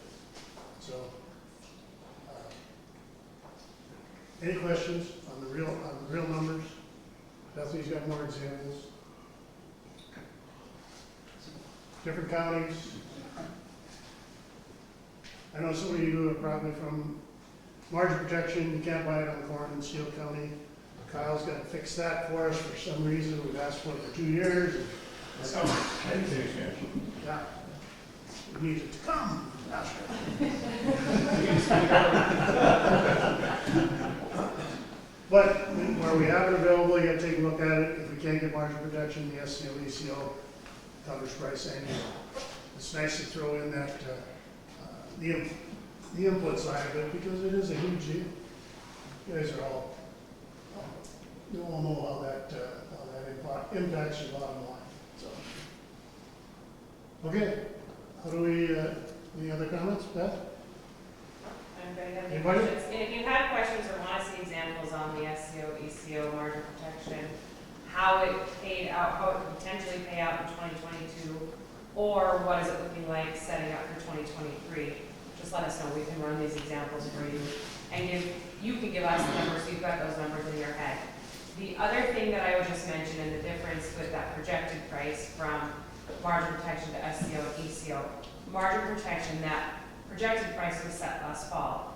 And for SCO and ECO, that projected price is set, or was set this spring. So it's the same as the base policy. So $5.91 for corn and so on and so forth there. So any questions or examples that you want to see, we're happy to run those for you using numbers that you've got in your head, or we've taken 5%. This example that I got on the screen was 2022 SCO and ECO. We took that final county yield down 10% from the expected county yield. So just let us know. Okay. We're going to put Rich on next. Okay. So Rich Morrison, he is the what's his official title? VP of market. Yeah, he's the market guru with any. We're all probably pretty familiar with Rich. He was formerly with DCIS. He is with NAU doing a wonderful job there. He kind of tracks the markets and tells us his take on that. He had a commitment, so he couldn't be here in person, but we are going to put him up here on a Zoom meeting. I'm just waiting for him to connect. He hasn't started moving yet. Okay? One side note, if you need to go use the restroom or go ahead and take a break, we'll get Rich up there. Okay, Rich, I think you're good to go. All righty. Well, thank you all for coming today. Sorry I couldn't be with you. I'm in West Texas this week, or today at least, so been talking cotton this morning, so we get a little bit of everything this time of year, and certainly it's the planting time of year for us. So I'm honored to be able to visit with you again, and we'll talk markets and talk a little bit about how it all fits together with crop insurance at the end, and so kind of similar to what we usually do. So appreciate the opportunity. This year, before I get into the crop markets, I do want to start out looking at really commodities as an investment class, because, you know, when you think about what's happened in the market really the last 3 years, so much of what's gone on has been hedge fund money that's come into our markets, investment money that has come into the market. And so when you think about commodities as an investment class, a commodity is a basic good that's interchangeable with other goods of the same type. So, you know, the crops that we grow are crops that we can grow in a lot of places around the US, a lot of places around the world. And when margins are strong, people tend to take advantage and increase acres. And ultimately, over time, margins and commodities tend to go back towards zero.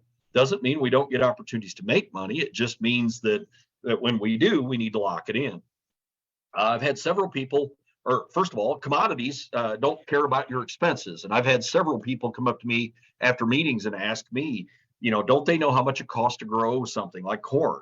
And you know what, at the end of the day, it doesn't really matter. In the short term, at least, prices are going to be based off supply and demand. Now, long term, yes, if it continues to cost a lot to grow a certain crop or raise a certain or produce a commodity, you know, we're going to draw back in acres. But in the short term, prices are still going to be based on supply demand. And then the last point I want to make about commodities is that historically they've been good hedges for inflation. And we've really seen that be the case over the last 3 years. And, you know, that really stands out when you look at the Goldman Sachs Commodity Index. This index is a basket of commodities.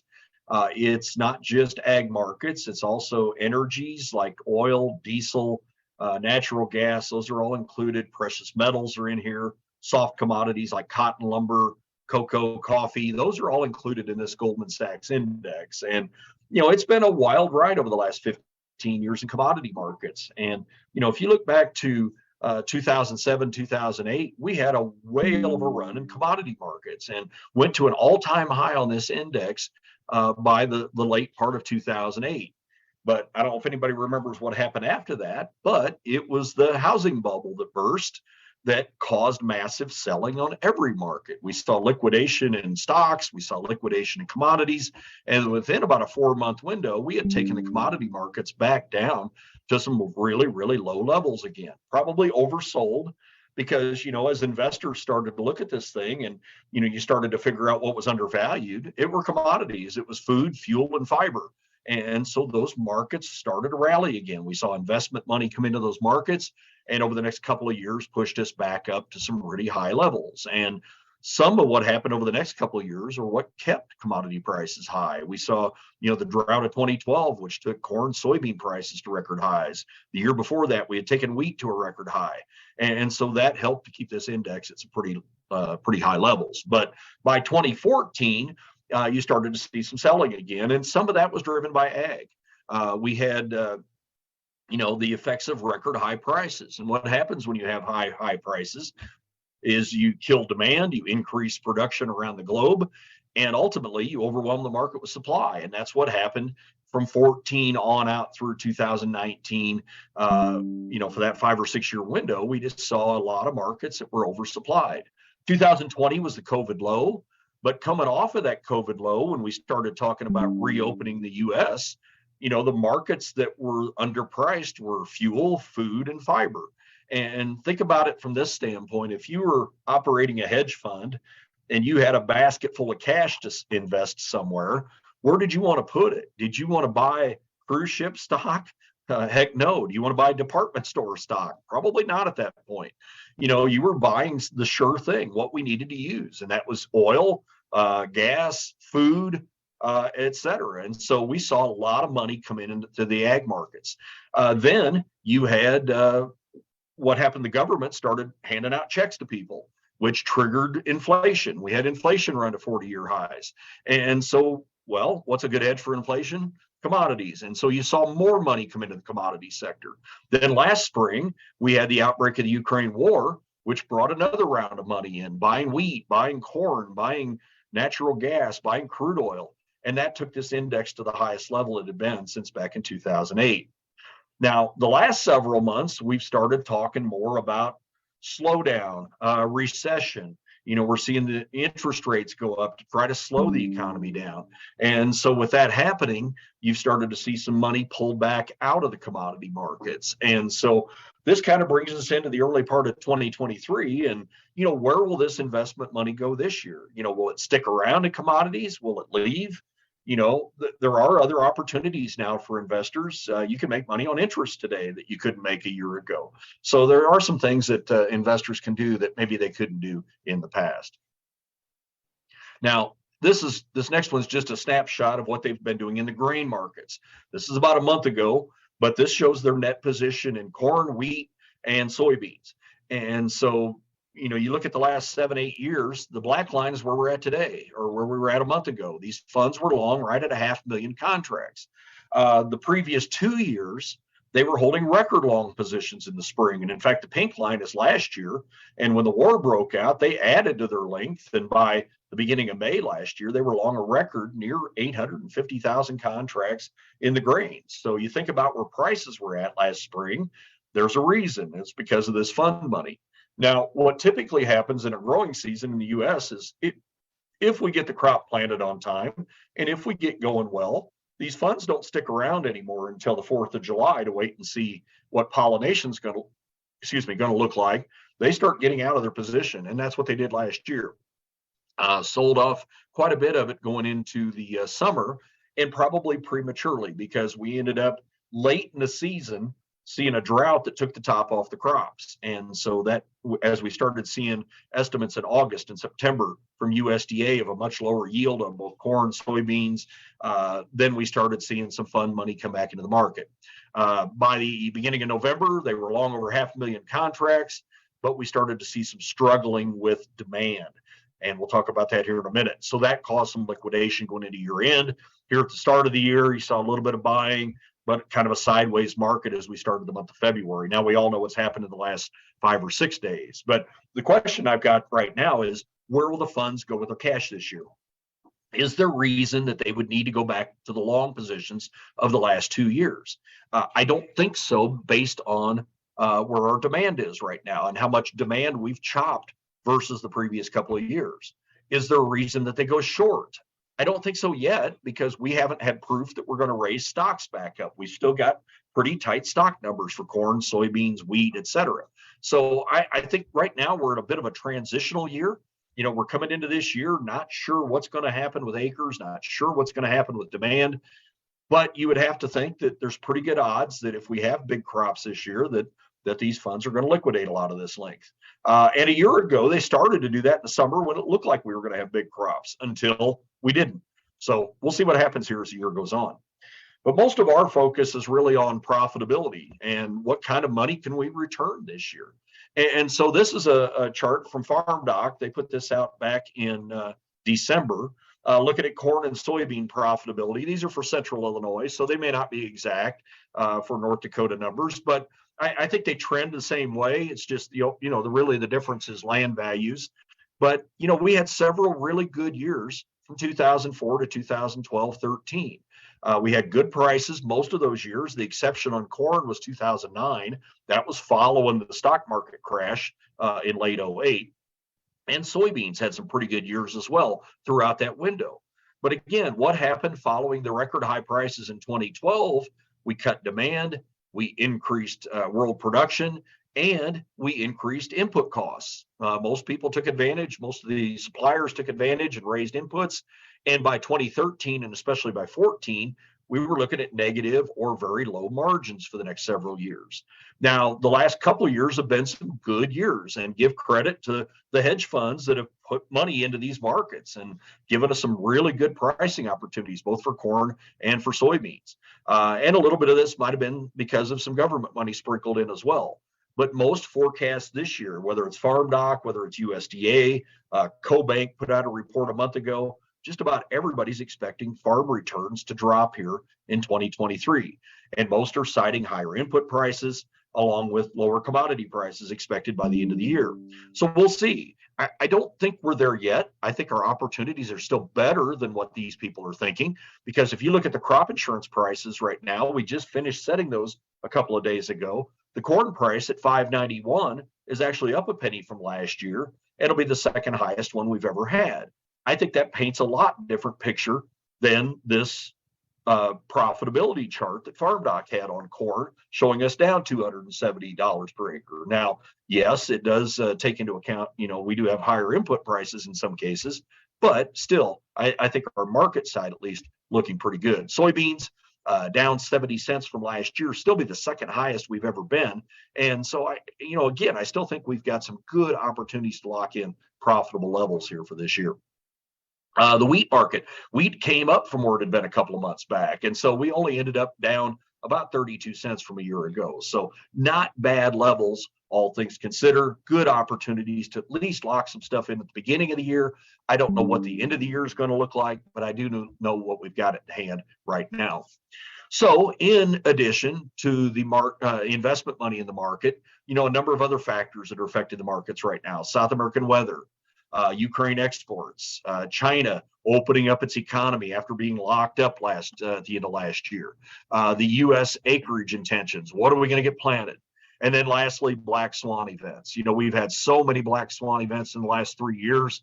Seems like we're right on the edge of potentially having another couple. But, you go back to COVID 3 years ago, then you had inflation at 40-year highs. You had the Federal Reserve come in and raise interest rates for the first time in several years. You've had the Ukraine war outbreak last year. Now you've got potential tensions with China over the Russia-Ukraine war.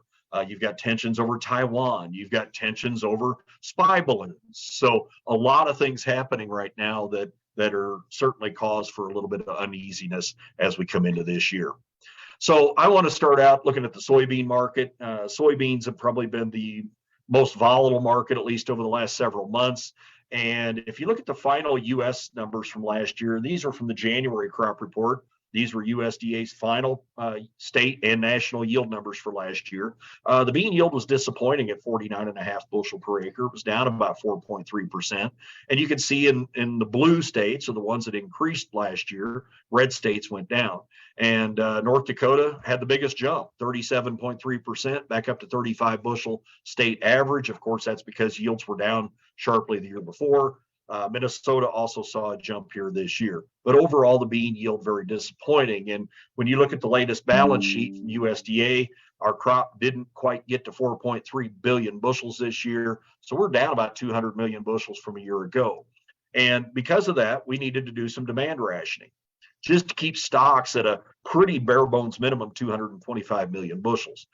We did cut 10 million bushels off the crush number. But look at that number. That's a record high still, even with reducing that number 10 million bushels here in February. USDA has taken export demand down 168 million bushels as well. But I've got reason to believe that number could be better than that. So stocks may end up being a little bit tighter than what we think when it's all said and done. And the positive in all of this is still the renewable diesel demand and the domestic crush. At last count, I believe we have 18 new or expanding facilities in the United States. I think the state of North Dakota has at least 2 new plants that are going to be coming online sometime in the next year or so. And this is a big, big deal for us that we're going to add, I think, about 600 million bushels to domestic bean demand.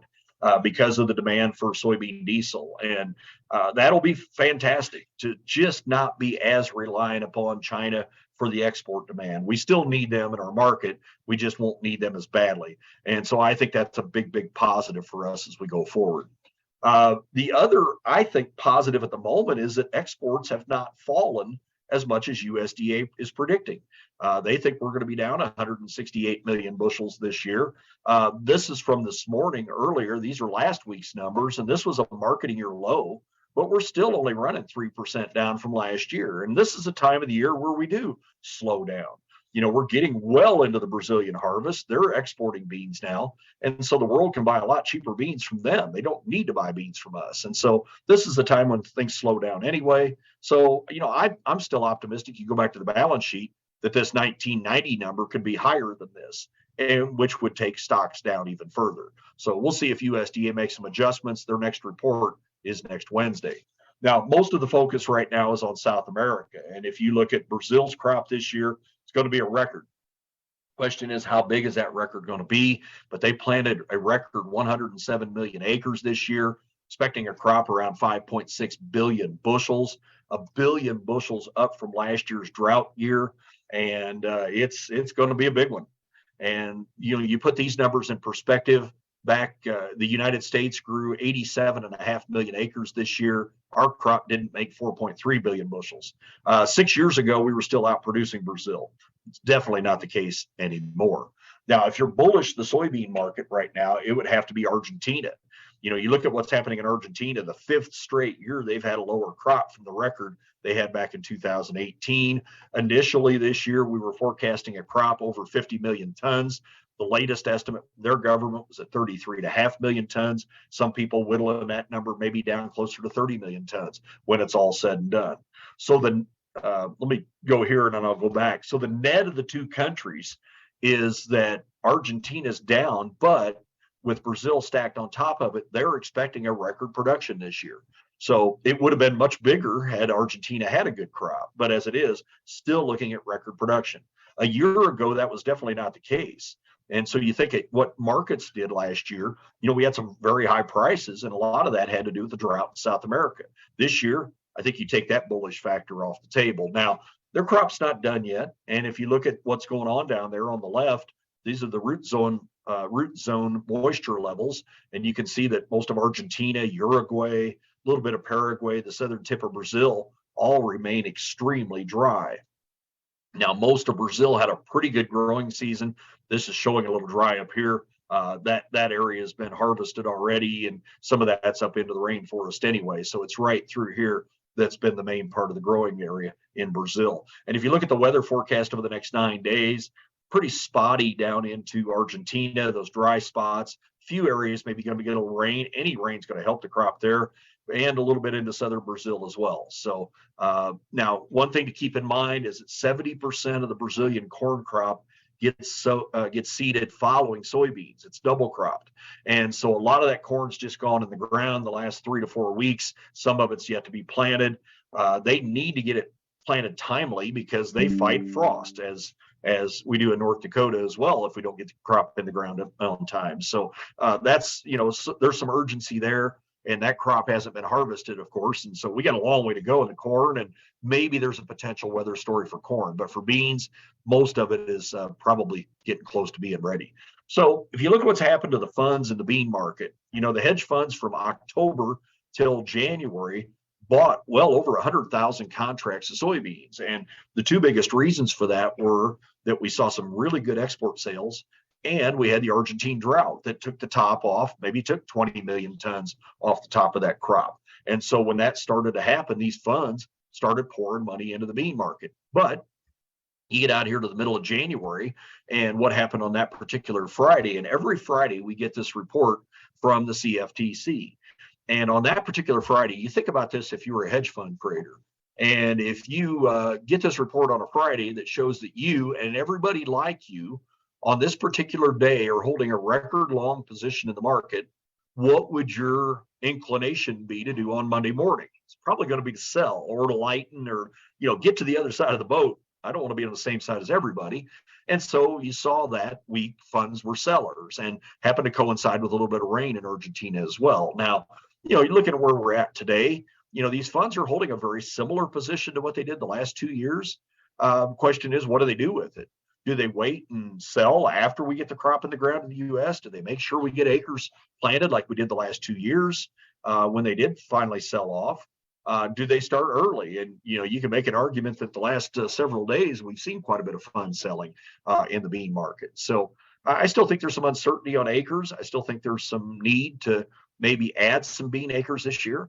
And so I don't necessarily see them bailing out just yet, but certainly they'd have some risk here if to the market if and when they decide to get out. So that all said, you look at the bean price today at 15.05 on the nearby board.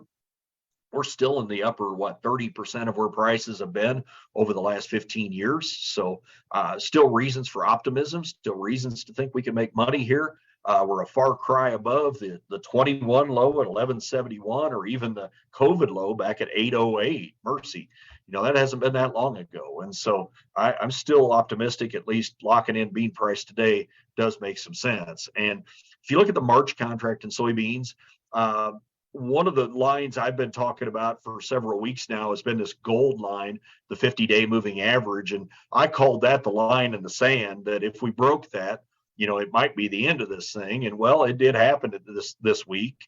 And it did trigger another 20 cents of selling that day. But this trend line, not a real strong trend line, but this trend line has held. And so that's, from a positive standpoint, we pushed nearby beans back up over $15. The RSI managed to stop its downslide, started back up. Stochastics lines maybe flattening out a little bit. So, the best thing that could happen to us would be at least a sideways trade going into the weekend.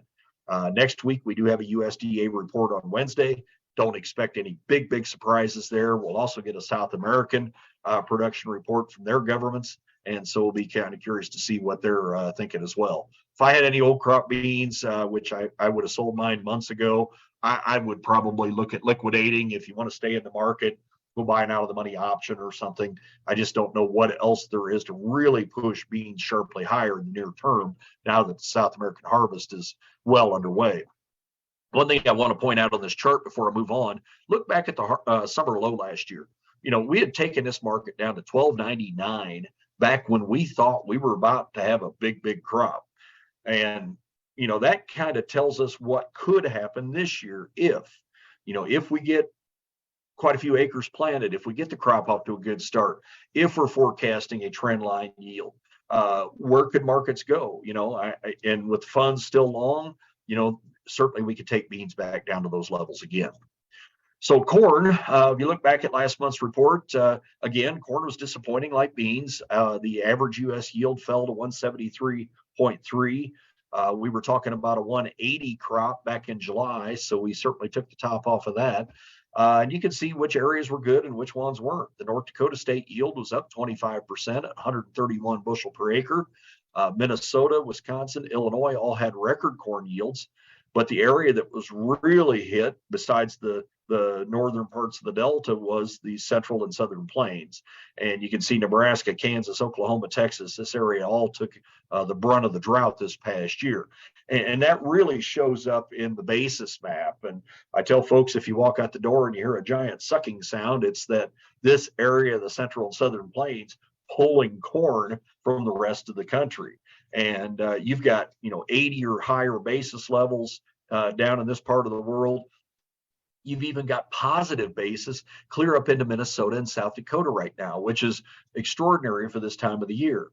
And so, unlike a lot of years where we see so much of our corn go to the river system, this year a lot of it's moving east to west or north to south, try to get over where the feedlots are. And even with cattle numbers at 50 or 60-year lows, we're still seeing the demand from the cattle we've got. And so it's really an odd year.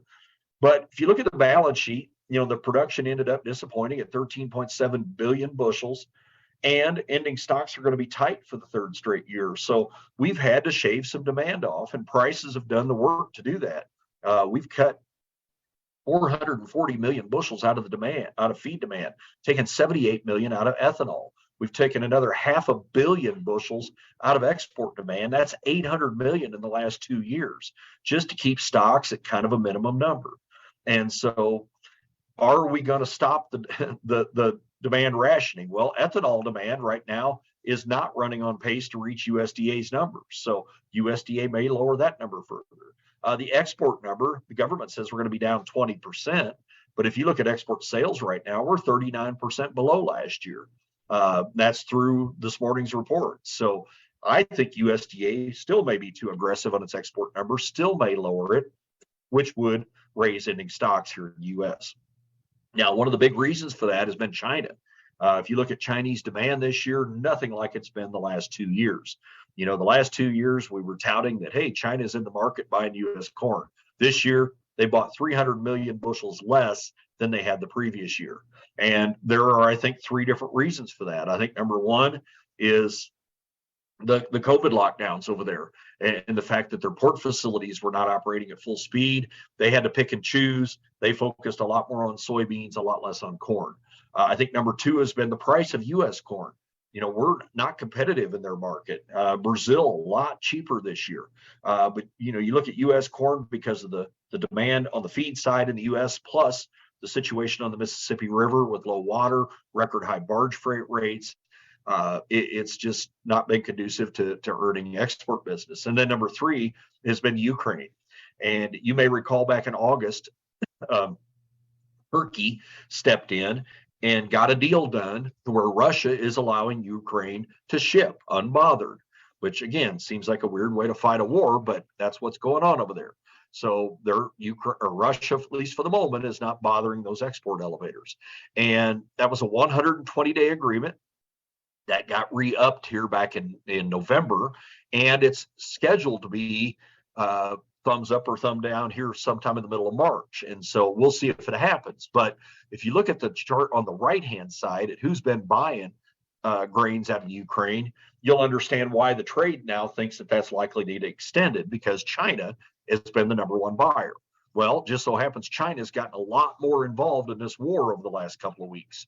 So I think just about everybody believes China's going to twist Russia's arm, get them to extend this trade deal for at least another 120 days. They can continue to buy cheap corn, cheap wheat coming out of the Ukraine.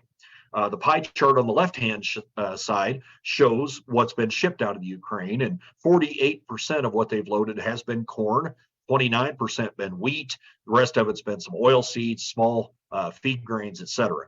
But certainly corn and wheat are the focus, and China's buying cheaper stuff coming out of Ukraine. And so here's a snapshot of what the hedge funds have done in corn. And, you know, right now they're sitting in kind of a no man's land, so to speak, compared to where they've been over the last 5 years. Right now sitting long about 200,000 contracts, but the previous 2 years they held record long positions in this market going into spring. Ultimately ended up selling both years after we got the crop in the ground, but you know, do they need to get to that level again? I don't think so, because I think what's different this year, even though our stock situation is similar, our demand is way down, and we're already talking bigger corn acres this year. So I don't think the funds have any work to do to try to add incentive to add more acres. Will they go short like they've been the previous 3 years before that? I don't think so yet either, because we haven't built those stock numbers back up. But if and when we do, you know, certainly they have 200,000 bushels they could sell just to get back to zero. So I still think that represents the risk that we've got here in the corn market this year. But where we sit today, you know, we're up around $6.50 corn. We are off the highs, but still, I think at profitable levels, well above some of the lows that we've had in the last couple of years, including the COVID low at 301. Hope we don't see that price again, because I think we'd chase a lot of people out of the corn business if that were to ever happen. And looking at the March corn contract, again, we did liquidate here this last few days. But before that, you can see where we had been. You know, we had brought all these moving average lines, these colored lines, all within just about 8-9 cents of each other, which told me that A, we really didn't have a feature in the corn market. We kind of reached an equilibrium for the moment. And B, you know, the market just was waiting for the next piece of news to drop. Well, maybe that next piece of news wasn't really a lot of news, but it was maybe China's involvement in Ukraine or in the war that, you know, was going to extend the trade deal. You know, there's a number of things like that may have caused some of the selling. Some of it was technical. We broke below the 50-day moving average here, which triggered another big round of selling over the next several days. We broke the December low, which triggered another round of selling a couple days, 3-4 days back. Ultimately, we seem to have bottomed out now. The RSI dipped down into the 20s, and the stochastics lines have actually turned and crossed back higher here since last night. So that's a good sign for this market that maybe at least short term, we put a low in this market. If I've got old crop corn to sell, probably going to look back up again at these moving averages up around the 667 area, maybe a few pennies below that. Probably go ahead and make some sales. If I want to stay in the market, consider buying out of the money call options just in case maybe Brazil's crop, that 70% of that corn gets planted late. Maybe if it has a problem, maybe there would be some potential upside. I also want to point out here where we got to last summer. This market had dipped down below 570 when we thought we were going to have a big crop and when we still had the funds holding some long positions. So it was not done going down if the crop would have been there. But turned out it wasn't, and now we've been able to rally this market back up. The wheat market, when you look at the balance sheet on wheat, by itself, it's somewhat supportive to prices here in the U.S. We've got a 568 million carryout, which is the tightest we've had since 2015. So, that's why average firm prices past year was at $9. We've had some good opportunities in wheat. As it stands on exports, we're starting to slip a little bit. We're 6% down from last year, about where the government says we're going to be. So that's really a non-event. But really the two big negative stories for wheat, number one was the Ukraine, that trade deal. When that got done last August, it was really lights out for the wheat market. We saw a lot of people dumping wheat and a lot of, I guess, what I would call irrational exuberance that rallied wheat back in last spring. A lot of that money was taken back out of the market. The other big bearish factor for wheat has been the acreage number for winter wheat. And this came out back in January, and the USDA came out at 37 million acres. That was 2 to 3 million higher than the trade thought, the highest we've been since 2015, and definitely not a supportive thing for the market. And so we still don't know what harvested acres are going to look like, but you couple bigger acres in the U.S. with a disappointing demand situation because of the Ukraine being able to ship again, that's what's chased the wheat market down. Whoa. So probably too far at this point. You look at weather, we still have some weather risk, especially in winter wheat acres in the southern and central plains. So we'll kind of keep an eye on that as we go forward. A lot of the country, though, this is a root zone map from 2 weeks ago. We should have another one out today. But a lot of the country's improved a lot over the last several weeks. So you look at what the funds have done. It's like I said, since August, they've really been net big sellers. When that trade deal got done, they've gone from a year ago in the spring when the war broke out, they were long 20,000 contracts. Now they're short 74,000 contracts. Is there risk that they could sell more? Yeah, there is. You can see that it's happened twice, in recent years, back in 16 and 17. But I would tend to think that they're positioned now to where if there's a bullish black swan, and maybe that's that Ukraine doesn't get all its acres planted this year. Their ag minister came out recently and said that they expect to be down 3% this year. I think they'll be lucky to be down 15% or 20% this year. Can't imagine what it's like getting fuel, what it's like getting fertilizer, getting parts, getting planted, getting labor, things like that in that country. And so I would tend to think that, that there's potential upside. If Putin does something stupid one day, this market could fire back up again. And there's plenty to buy here just to get these funds back to zero. So looking at the big picture in wheat, last year's rally, I've used the term irrational exuberance before. I think that's what that was. I don't think there was a logical reason we took wheat to $14. I think the trade panicked. You saw a lot of people saying, get me in, get me in. You had a vacuum there, which nobody wanted to sell it at that point. And so those buyers, had to pay up to buy. And so we rallied the market probably higher than we should have. And you can see we came down pretty hard off of it as well. Since then we've settled in this, $8 to $10 range in the Minneapolis market. Right now about $8.58, kind of middle of the road as far as the stochastics and the RSI goes. But looking at the March contract, nearby wheat did make a new low yesterday. I tend to think this market's well overdone. The RSI at 25 and stochastics tell me that this market's towards the bottom and probably due for a bit of a correction here. My target continues to be the 100-day moving average, been that way for a while. The purple line, that's at 933 right now. that's what, 80 cents above where we're at today, 75 cents. I think that's realistic, given that I think we're going to plant less spring wheat this year. And again, if we get the funds to come back into the Chicago market and buy, I would tend to think spring wheat's got some potential to go back up a little bit as well. So looking ahead to 2023, and when you look at last week, we had the Ag Outlook Forum came out with its projection on acres for this year. They had 91 million corn acres, up 2.4 million. They had soybeans unchanged. Wheat acres total up 3.8 million. I'm sure all that's coming out of winter wheat. Cotton acres expected to be down 9 million acres. Rice sorghum acres up just a freckle. What doesn't show up on here is prevented plant, which last year we were over 6 million acres. This year, the government's expecting we're going to be back down to a normal, maybe 2 to 3 million acres. So we'll see what happens. But those are the numbers that have been traded over the last few days. Probably bearish to corn because, even though some private analysts have come out with some higher numbers, this was still a pretty big number. And when you look at potential balance sheet for this year, that's why we come up with this ending stocks matrix. And so the stocks matrix is going to show me a lot of different possibilities for ending stocks in 2024 based on different yield and acreage combinations. And so we start out at the top of the matrix using USDA's beginning stock number and using their forecasted demand for next year, just about 14.5 billion bushels. By the way, I still think the stock number is going to be higher than this based on lower exports for this year. So we'll see what happens. But if you look at the Ag Outlook Forum last week at 91 million acres, and if you project a trend line yield, depending on what you want to use for trend line, we're looking at adding 4 to 7, 800 million bushels to the bottom line next year, potentially. The green numbers on here would be over 1.5 billion carryout, which puts us back up into a more comfortable situation. The gray keeps us about where we're at right now. The red puts us into a rationing situation below 1 billion bushels. So that's kind of the way the colors work out on here.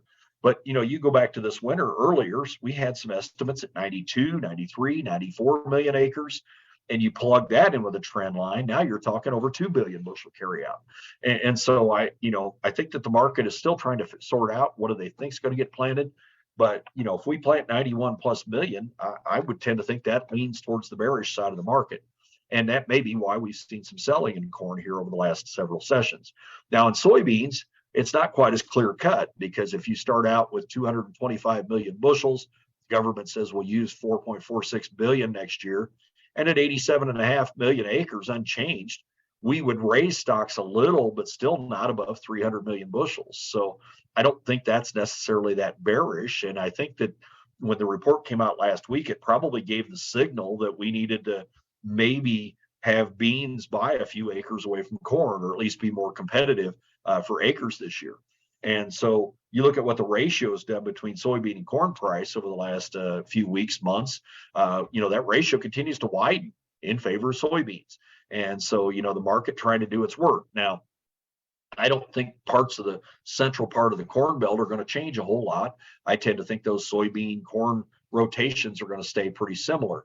But I do think as you get into the southeast and the delta, I think some of those acres coming over from cotton could choose between corn and soybeans. Weather is going to be a factor as well down in the delta. I think in North Dakota, I think there's still some swing acres between, that might come out of spring wheat that could go to either corn or beans. And so to me, those are the acres that we're going to watch the closest here up until the end of March when we get the prospective plantings report from USDA. Another big factor that's being talked about recently has been the fertilizer to corn price ratio. And StoneX put this out a week ago, but showing the urea price at the Gulf right now compared to December corn futures, that ratio is about as tight as it's been over the last 5 years. And so and other people are arguing that that's going to favor more corn getting planted. So I think we've got a lot of different things that can impact these markets over the next several weeks. And these acreage numbers certainly aren't in stone by any means. But you look at December corn futures, it's been at a downtrend since clear back last spring when the market started down. You can see that we made our low last summer down to 543. Again, when we thought we were going to have a crop, and when that didn't happen, we rallied back. But that market was already starting to continue to go down into harvest.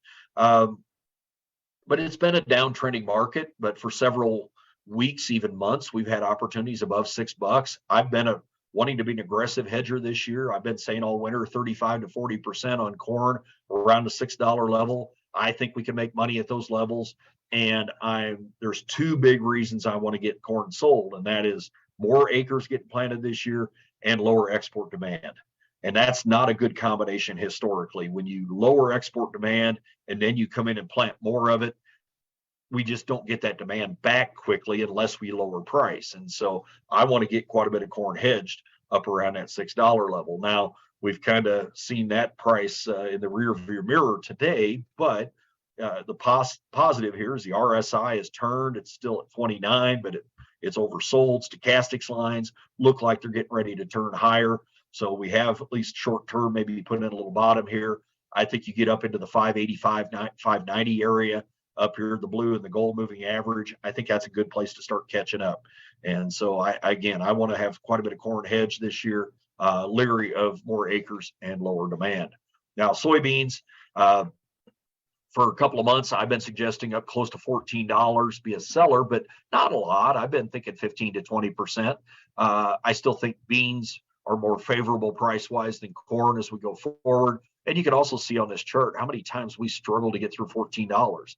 You know, every time we've rallied to 14, we stop and go back down again. And the last time just happened last week. And so we broke below these moving averages. But beans the chart isn't as ugly as corn is. We haven't gone down and made a new low for the year. We ended up stopping just under 1350, and now the market's back up a little bit. You can see that the indicators at the bottom of the chart have started turning as well. I don't want to be totally unsold this year. You know, we are staring down a huge South American crop still. We are potentially looking at a good U.S. crop. You look last summer, we had taken bean price all the way down to 12.17. So that does point out on the chart a target maybe for this year that, you know, if we get a good crop planted and, you know, we're still struggling to compete with Brazil on demand, you know, maybe we can run another $1 or so out of this market. So I wouldn't rule it out, and I want to get at least something priced for this year. Finally, for spring wheat, best thing I can say about this chart is it looks like a lows in. The RSI bottomed out at 30. Stochastics line's trying to turn higher as well, but we did make a new low this week. And so, you know, that's kind of discouraging. And I think it probably takes a few acres away from this crop. If there were some people on the edge, I tend to think we're probably leaning another direction now, whether it be soybeans, whether it be corn, whatever the case is. If I'm planting spring wheat, I'm looking at the purple line at 906, the 100-day moving average. I think that'd be a good target to look at locking some in for this year. That's about 50 cents above where we're at here today. So what do you do about multi-year high prices? We've talked a lot about forward selling. You know, we're still in this window that the hedge funds have really provided of high prices for corn, soybeans, and even wheat, you know, relative to where we had been in that 5, 6, 7 year window in the late part of the last decade. So definitely want to take advantage of that. And then, you know, I definitely want to look at utilizing the revenue coverages as well this year, once again, to take advantage of the guarantees that we've got available. And in addition to my individual policies that we've got, we can buy RP coverage up to 85%. But in addition to that, I'm looking again at SCO and ECO. SCO is supplemental coverage option. ECO is enhanced coverage option. These are both county level insurance coverages that stack protection on top of your individual coverage.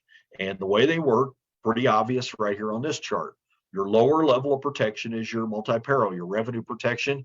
You can buy, that's the blue part. I can buy that all the way up to 85% if I wanted to. The next level I could stack on top of that would be SCO. SCO starts where my individual coverage leaves off, goes from there up to 86%. Now, I cannot do SCO and ARC. I have to do one or the other.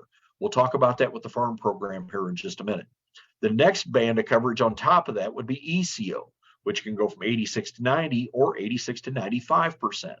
So to me, I look at insurance, and I think a lot of producers look at insurance really in 4 different ways.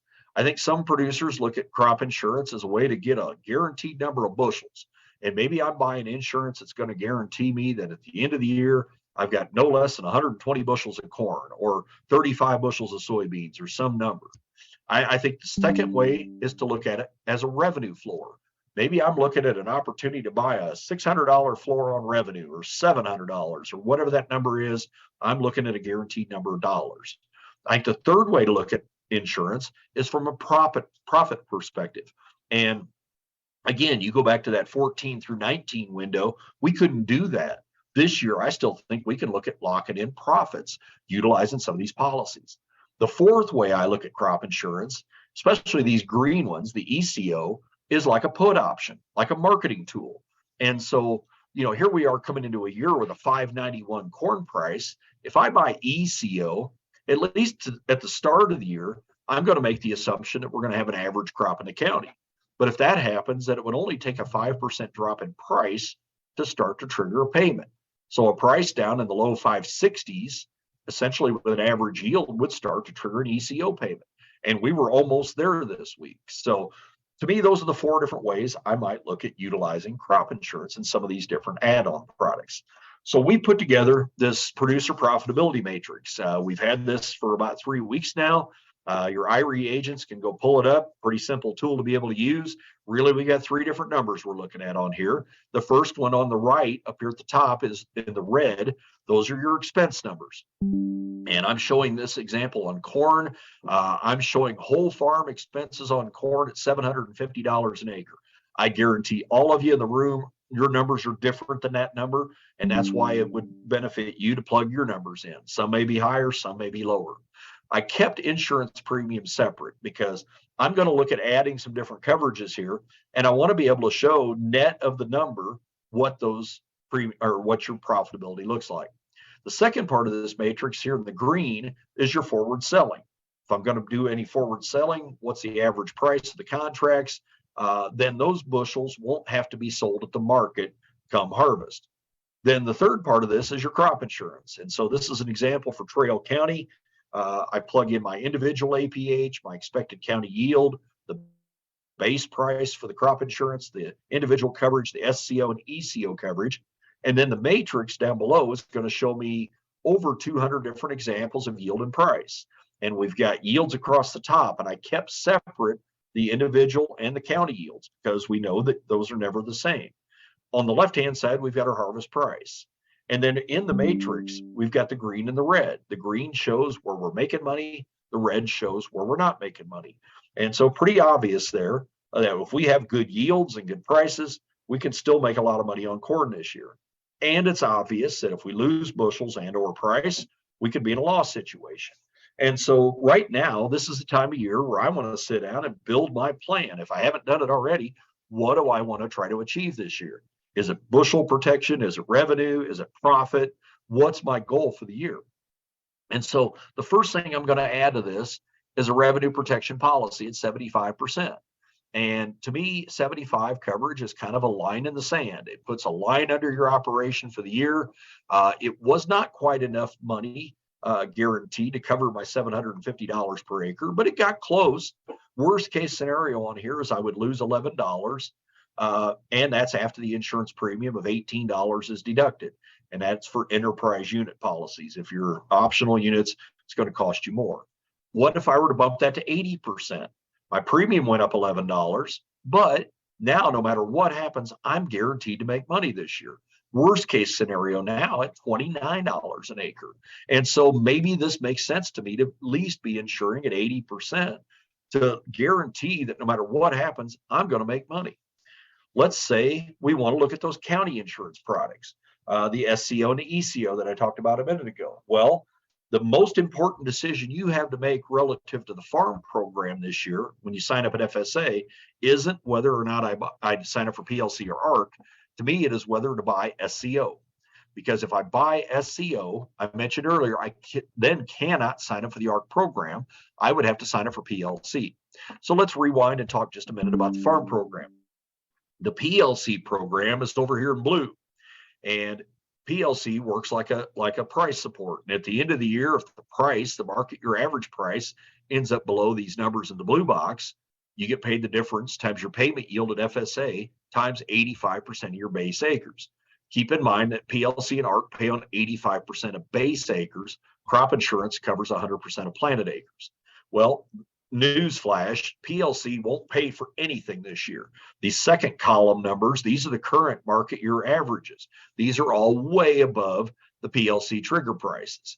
Even the rice and peanut guys are not going to get money from PLC for the first time in a long, long time. So PLC today for most crops looks rather worthless. Should I consider then the ARC program? Well, ARC is going to use these red box numbers. We're going to take those prices times your county's 5-year Olympic average yield times 86% to come up with a revenue trigger. ARC is a revenue-based program. Well, those aren't going to be great prices, so should I consider the SCO program? Well, SCO uses the number in the green box right here. These are the base prices we just set for crop insurance, and those are way higher than where the ARC and the PLC numbers are. So if I compare SCO to ARC over here on the right, for the ARC program, my trigger this year on corn would be $573 an acre. For SCO, my trigger in Trail County would be $820. So my coverage level, my trigger is $250 higher for SCO than it is for ARC. So SCO looks like a much, much better deal. But I do have to pay for SCO, where I don't have to pay for ARC. So I could decide to go to the FSA office and sign up for ARC. And I could see a situation where ARC may pay if we had a bad county corn yield, the rest of the Corn Belt does okay, prices don't go up, and we end up with a county revenue below 573. But if your county revenue is below 573, then SCO would have already paid $250 earlier. So any way you look at this thing, SCO is a better deal. So to me, that's the most important decision I make. Do I buy SCO? If I decide to do it, then I have to enroll in PLC for those crops. And this is by crop and by county. If I decide to not do SCO, then I'll probably go ahead and sign up for the ARC program, just because I give ARC maybe a 5 to 10% chance of paying, whereas PLC has about a 0% chance. So let's go back to the matrix, and let's say that we decide to buy SCO on top of the 80% policy we were doing a minute ago. So I add 6 percentage points of county level coverage, a band, that yellow band that goes on top of my individual coverage. The premium goes up to $37, but now you can see my worst case scenario on the matrix is a gain of $81. So even after the cost of the insurance, I've added about 30 some dollars, $40 to my worst case scenario.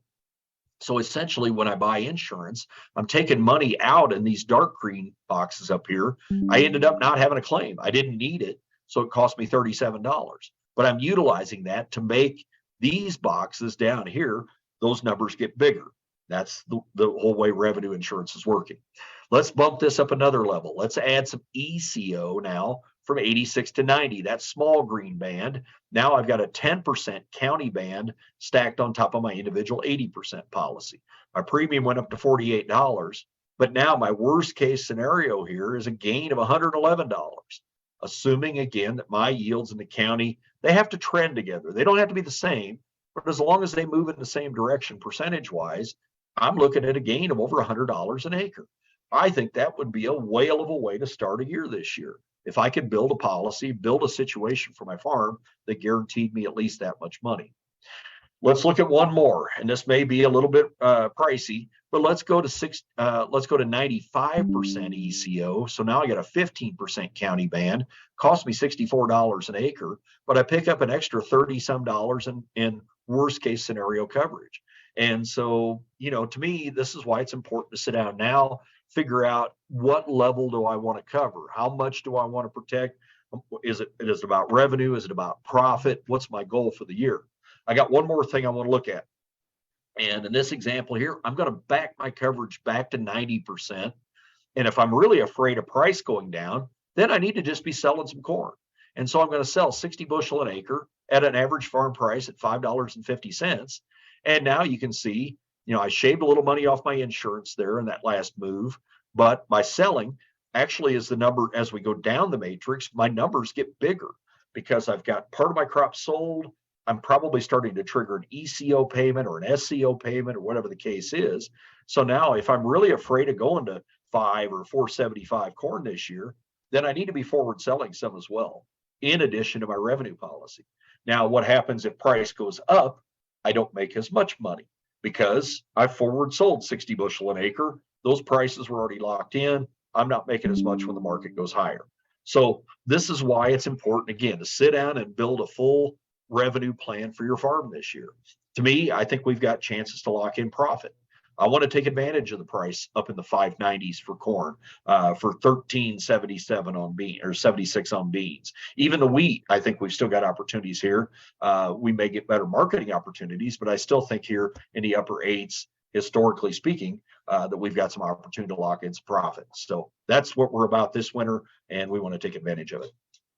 So also, your agent can go back and show you within our historical tab in our quoter what revenues would have looked like if we would have had, or what the payments would look like if we would have had ECO and SCO over the last several years. Now, we haven't. We've only had ECO for 3 years, SCO maybe 6, but you can look back at the years. This is Trail County corn. You can see what would have happened.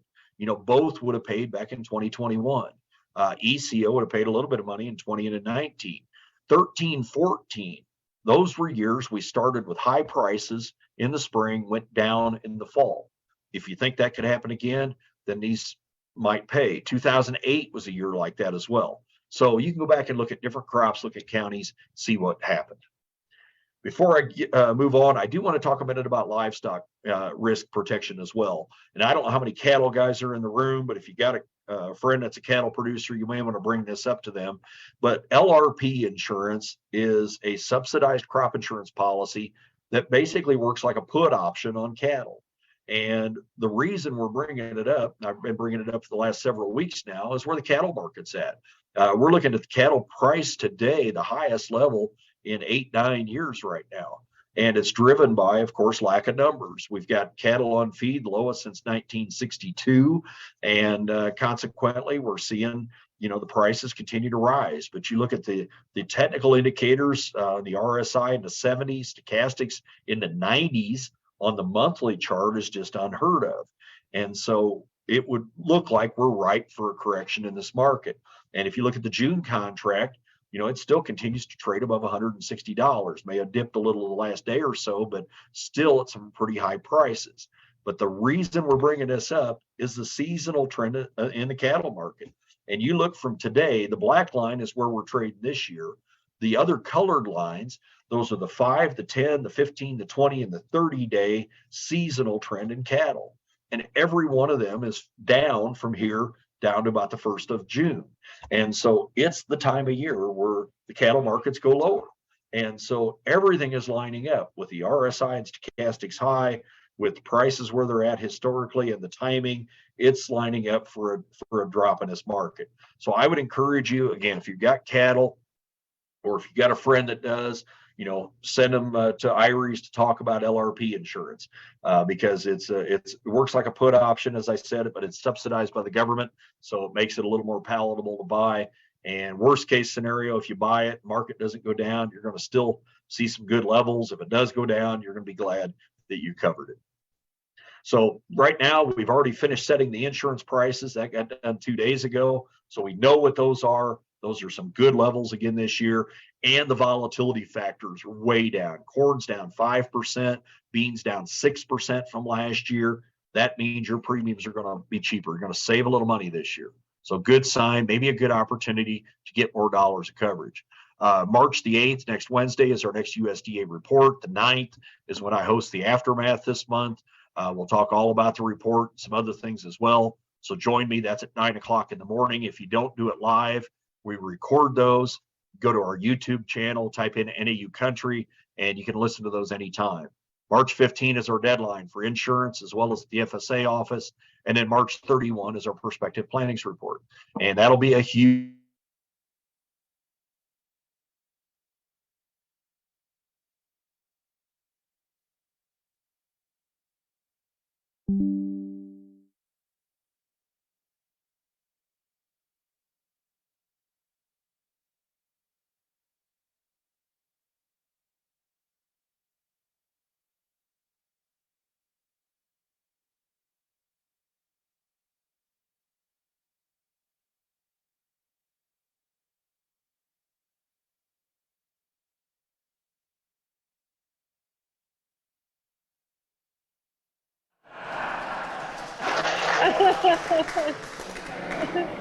Rich, I'm not sure if you can hear us, but we did lose audio on ours. Stopped. He lost it then. Rich does put out marketing material every day. He sends out a phone call in the morning and an email in the afternoon or the evening.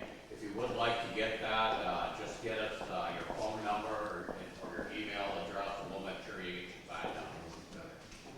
It's all free, there's no charge in that, it's awesome information, so. One last thing to help wrap up the meeting, we're gonna have Mike Gower, give us a few, items of crop insurance information, reminders and things like that. Normally we have this the end of January, then we give you guys 40 days to forget everything. We'll talk to you again. So now, a little pressure on you. He's gonna give you the same information, and we're gonna sit down in the next 2 weeks and get these decisions made. So I think it's pretty timely. Mother Nature provided a delay with the blizzard, and hopefully we'll get together and show you any of these examples of things and make some good decisions for profit and stuff. Mike, we'll let you go ahead.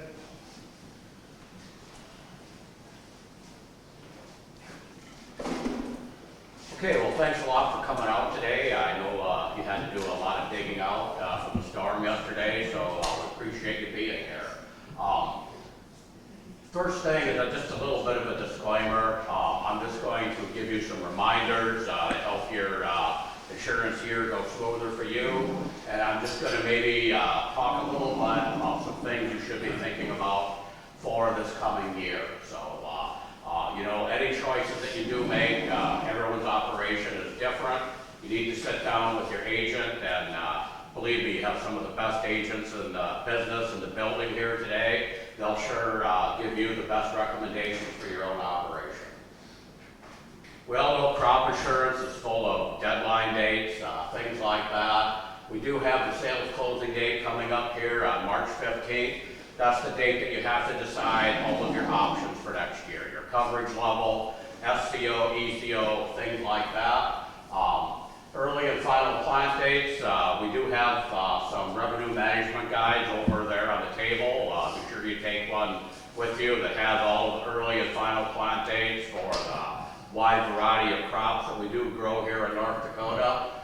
Production reporting date is April 29th. Please don't wait that long. We can give you the most accurate quote if we do have your production in. So please keep that in mind. Acreage reporting date is July 15th, since it does fall on a Saturday. It's July 17th this year. And the premium due date is August 15th. Interest starts October 1st. We all know the government has extended that the last couple of years because of COVID, things like that. But as of right now, they have not changed that again. So interest does attach October 1st for this year as of right now. Please do keep in mind that all companies, RMA makes us go by the postmark date to verify timely payment. So please keep that in mind. Also keep in mind that a lot of small town post offices don't postmark anything anymore unless you ask them to. If you just drive up, drop it in the box outside, it's not going to get postmarked until it gets to whatever bigger post office that it goes to before it gets sent out. So please keep that in mind.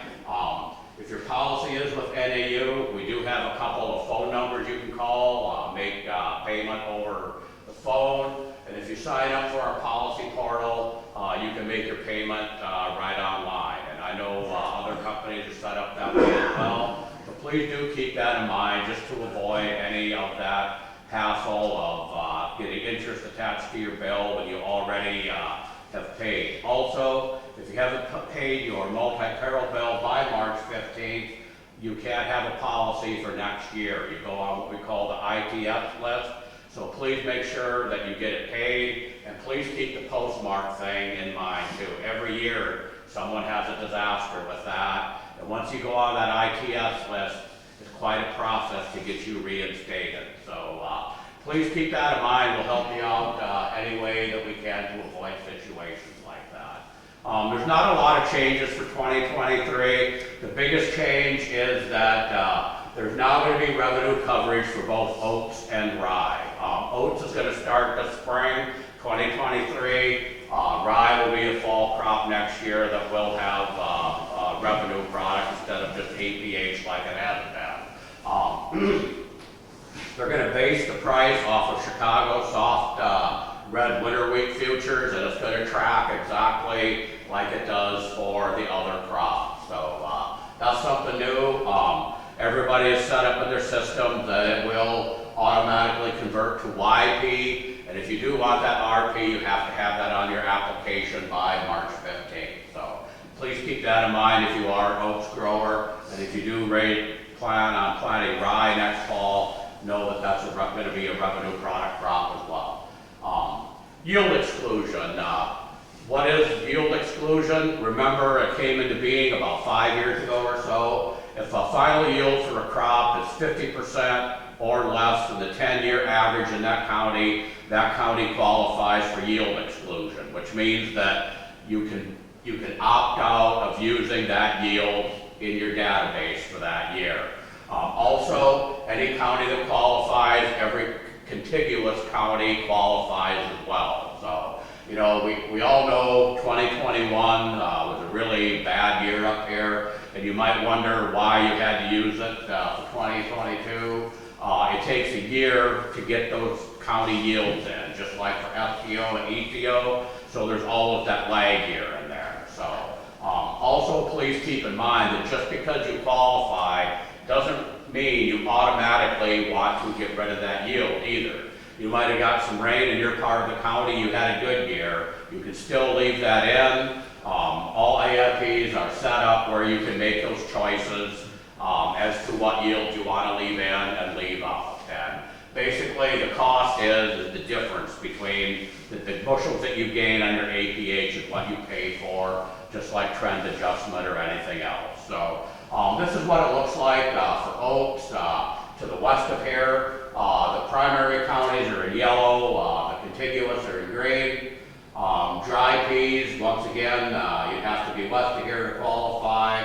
Wheat is also west of here, and this one Henninger County, how that didn't qualify is absolutely beyond me, but it's just kind of funny when I see this map every time, I guess. Corn also, you know, this is the area where corn will qualify.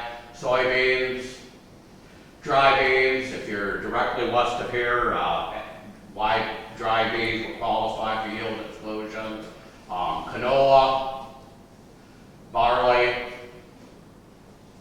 So please do keep that in mind. If you were in any of those areas and you grew those crops, that year might be one that you might want to exclude for your 2023 policy. Some of the other options here, we talked about yield exclusion. Personal T yield, you know, that's only available in North Dakota. Yield adjustment, you're going to want that on your policy. If you have a really bad year, YA will still give you 60% of the T yield, and we'll use that. VFR, if you are a beginning farmer and rancher, if you've just gotten out of the military, please let us know. We can set up your policy to get you those benefits. SCO and ECO, we talked a lot about them already. We'll talk about them a little bit more in a moment. Base price modifier is a named peril product that NAU has. You can add up to 95% or 95 cents onto the projected price of corn, $2.25 on soybeans, and $1.70 on wheat. Enterprise by type or practice. Enterprise by type has become a really big thing, especially with dry beans. You could have a separate enterprise unit for your different types of beans.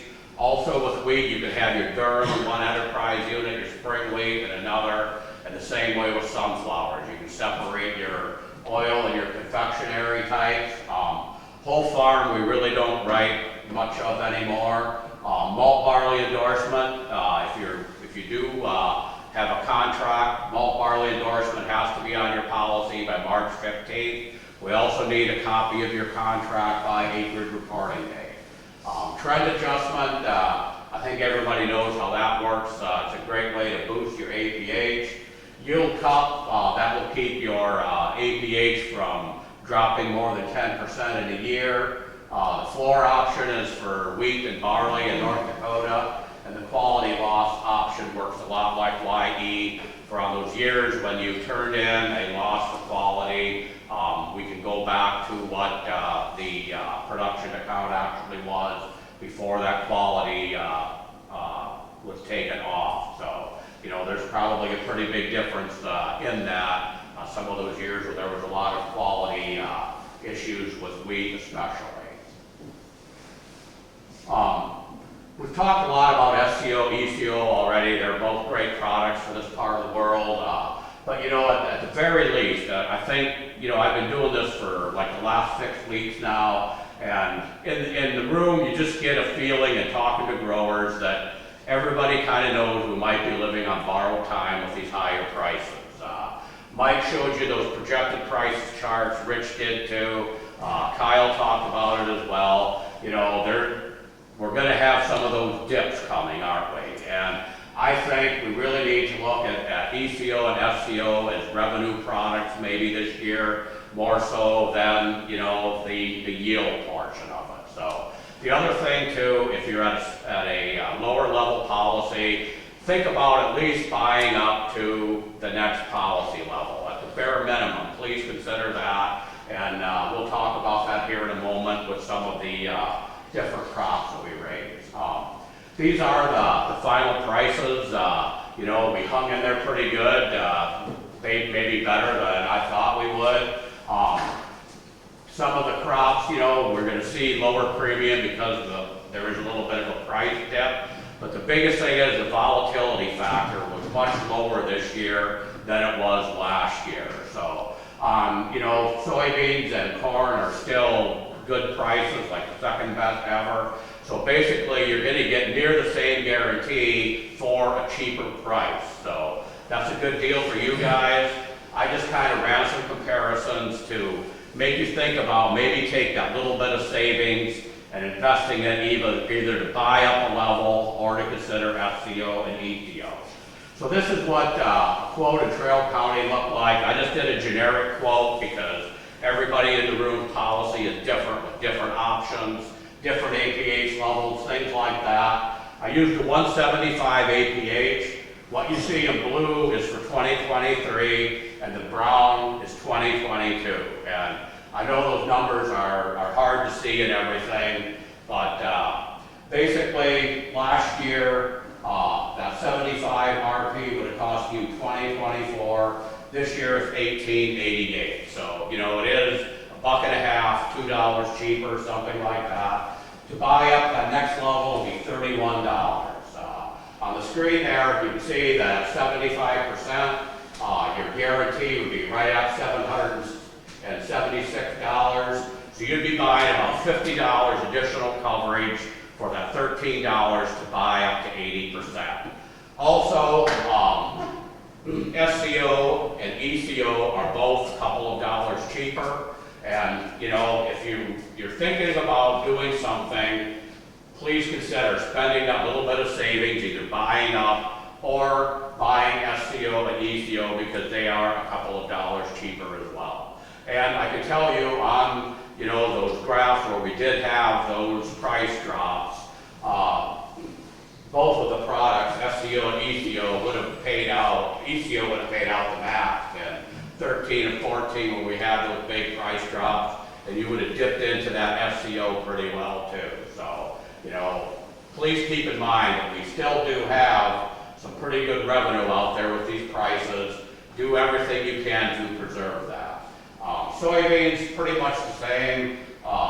Last year, 75% policy would have been $8.41. This year it's about $7. To buy up to 80, it'd be $12.40. So, you know, for $5, you would be buying about $30 more of protection. Also, you would have a couple more guaranteed bushels to maybe forward contract. Once again, ECO and FCO are, you know, that couple dollars cheaper. So maybe think about investing that savings into one of those products as well. And it's the same way with soybeans too. Those big revenue years, both products would have paid out really well. Talking with Bethany one day at a boring update meeting, we decided we wanted to check out dry beans too. And I I use optional units on this because a lot of people still buy optional units, where 75 would have cost you $54 last year, or no, I'm sorry, last year would have been 59, this year it's 54. So there's about $5 savings on dry beans. ECO and SCO are also, you know, $3 cheaper on ECO and $2 cheaper on SCO. And I looked at the historical data that Rich showed you earlier. ECO would have paid out in Trail County on dry beans 6 out of the last 10 years, and SCO 5 out of the last 10 years. So if you are a dry bean grower, I would really have your agent take a look at this. You know, I think it's something that will be well worth your time to check into. Just a few claim reminders. Probably, you know, the first thing we'll run into next year is replants, okay?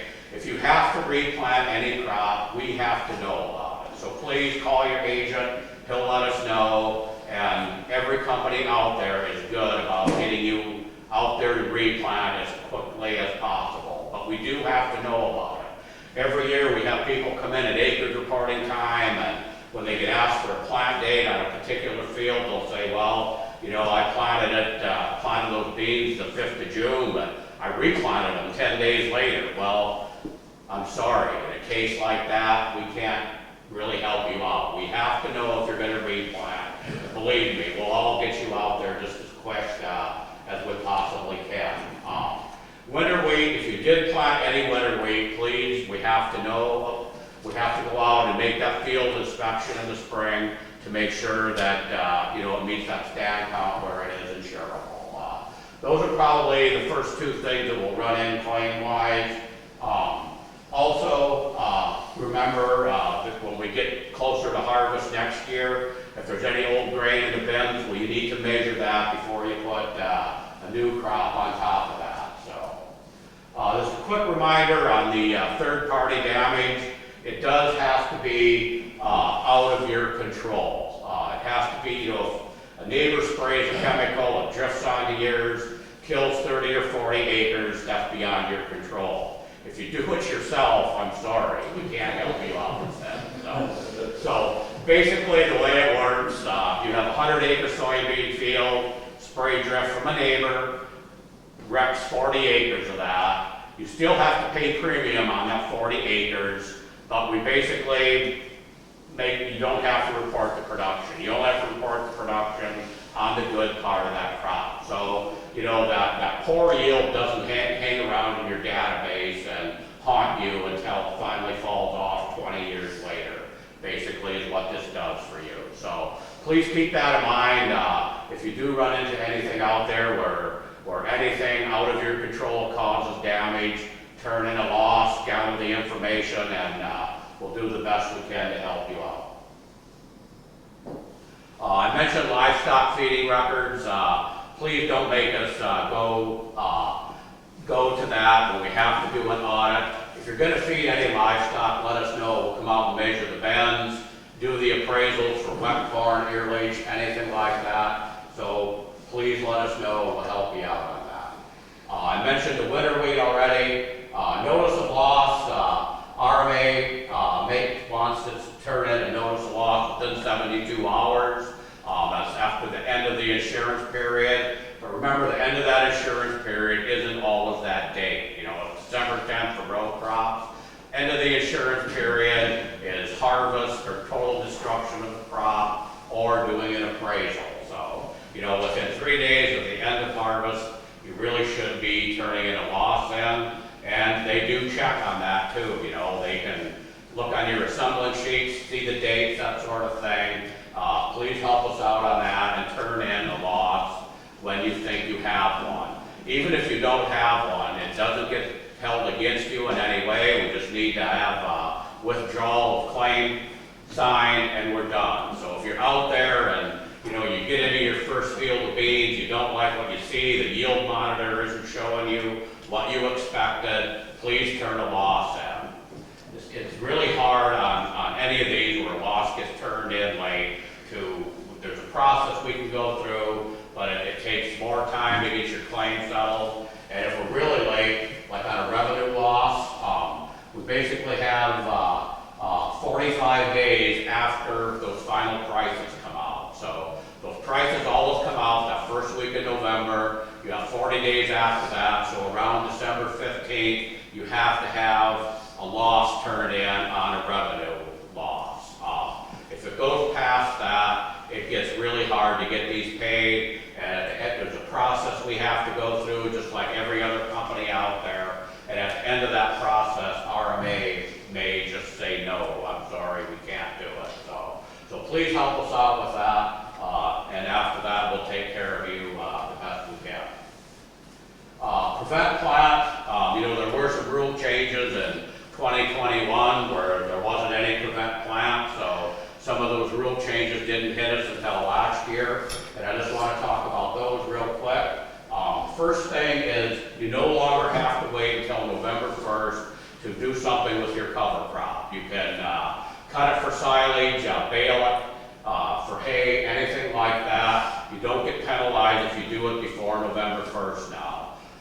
But please, you can't harvest it for seed or anything like that. That changes the equation considerably. Then you're probably going to be looking at that deduction in your payment. Also, please don't plant corn as a cover crop.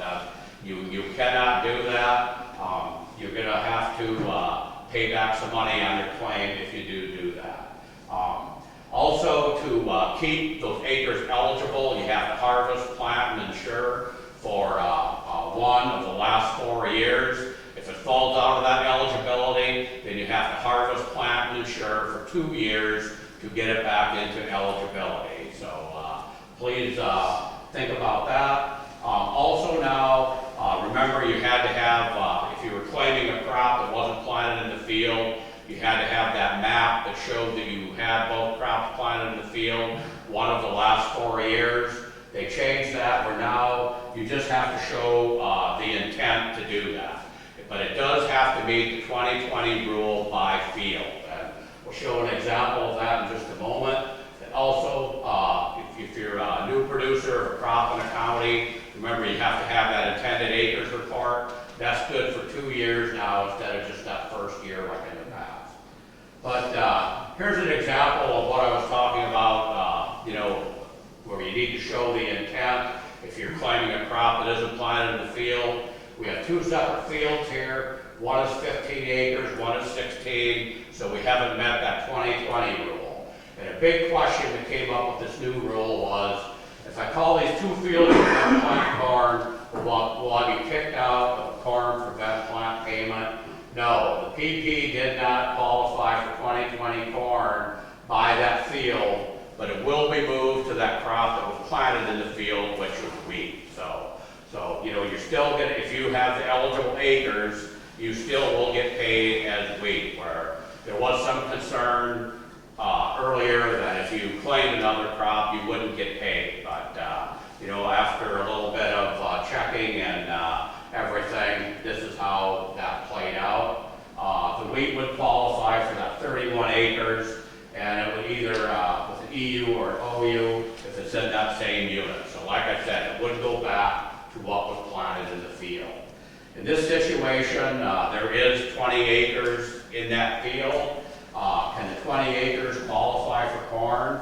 It might, but only if you have enough corn eligibility. Remember, you have that eligibility. If that's already been used up, it would have to go then to the crop that have the next nearest liability. So there was a lot of debate and confusion about that this year, but I think it all kind of worked itself out the way it should have. Compliance, just a little bit, what a lot of AIPs have been finding in high dollar reviews. There's a lot of people out, not a lot of people, but some people out there that are signing things that really shouldn't be signing them. So please remember, an authorized rep, the named insured or POA, can sign any insurance document for you. You can also have, give someone the authority to sign. You can do that right on your application. And what they can do then is they can sign acreage reports, production reports, claims, and change levels. So they can kind of do the things that are like a matter of convenience then, can't they? You know, if you're on vacation or away or anything, the adjuster calls, has their claim ready to be signed, to be paid, if someone does have that authority to sign, they can do that for you. But what they can't do is add crops, cancel coverage, transfer that coverage, or start a new application that will go back to that authorized rep or that POA. So please do keep that in mind, because like I said, there has been some cases in the industry where people are signing things that they really shouldn't be signing. Also, you know, POAs, please make sure that there is language on that POA that does include crop insurance purposes. We run into that sometimes too, where it does have to say that it does include crop insurance. Also, if you're a corporation, you know, things do need to be signed in the right way. This one here, it's ABC Farms Incorporated. Joe Farmer, president, is the person with that authority to sign. So a signature should be in that same way. We would accept Joe Farmer, president, but just the signature without the title or the entity is unacceptable. And everybody has been running into that somewhat too. So, you know, besides turning in a timely notice of loss, the next thing you can do to really help us out with claims is give us good records. Please keep your load logs, you know, your assembling sheets, everything like that. Please give us the best records you can. It's not only important to have the most accurate records on a claim so we can give you all the dollars you have coming to you, but also for your APH. That's really important too. On those good years, you know, we want you to build your APH because we can pay you more than when we have the bad years. And we have to have those records to support it. So, you know, if your policy would come up for review in a high dollar claim, anything like that, if you are outside of a 5% tolerance and it's over-reported, and we find that in an audit, we have to make a correction, we have to transmit that to RMA, and then we have to give you an assigned yield for that unit. And an assigned yield of 75% of whatever your APH was for the year before. So that's probably going to drop your APH for that year, isn't it? And then also, if you over-reported and there was a claim that gets transmitted to RMA, they could possibly ask for money back in some situations as well. So, you know, that's the last thing we want to do to anyone, and honestly, it doesn't really pop up all that often either. But please make sure that you are keeping the records that you need. If you need any help with that, contact your agent or let us know. I know everybody out there has record books they can give you, or map books, things like that. But you know, all my friends, when I was an adjuster for years, always asked me what the great secrets were in crop insurance. And the one thing I told them was keep good records. And on the good years, it's really important, you know, to help build your APH. And on the bad years, if you have a claim on every unit, we're doing your record keeping for you too. You know, but we still need those load logs and everything to make sure that we're getting you all the money you have coming on those years. If we're doing a review and you know, they're within that tolerance or it's underreported, we simply correct the APH. We don't transmit anything to RMA, and if everything checks out, then we only have to review that 1 year. We still have to make sure that we have the records, that the records are available for the other 2 years, but we only have to do that 1 year. And back when I did a lot of high dollar audits and everything, this was probably 95% of them, this is what we found. But you know, there are consequences if you do get outside of that tolerance and over-report. These are just some of the reviews that we have to do every year. Probably the ones that affect you guys the most are the high dollar ones. But the APH prices, by the way, if there are any potato or sugar beet growers in the room, potatoes are $13.20 and sugar beets were 18 cents. Remember, oats used to be an APH crop too, but that's now an RP crop, which is a good thing. So Just a few things about some of the technology that NAU can offer. If you sign up for an account on our farming portal, it's really easy to do. You just need a policy number and your tax ID number.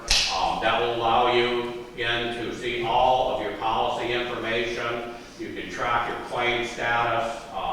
Your 1099s are available there. You can pay your bill online, and you can check your account with us at any time as well. So, you know, like I said, when we reach those billing dates and everything, you can get in there and, you know, make your payment online or you know, see what your bill really is. Also, this is the first step to getting into our field insights and our hail notification system as well. So if you do have your policy with us, I really encourage you to sign up for that.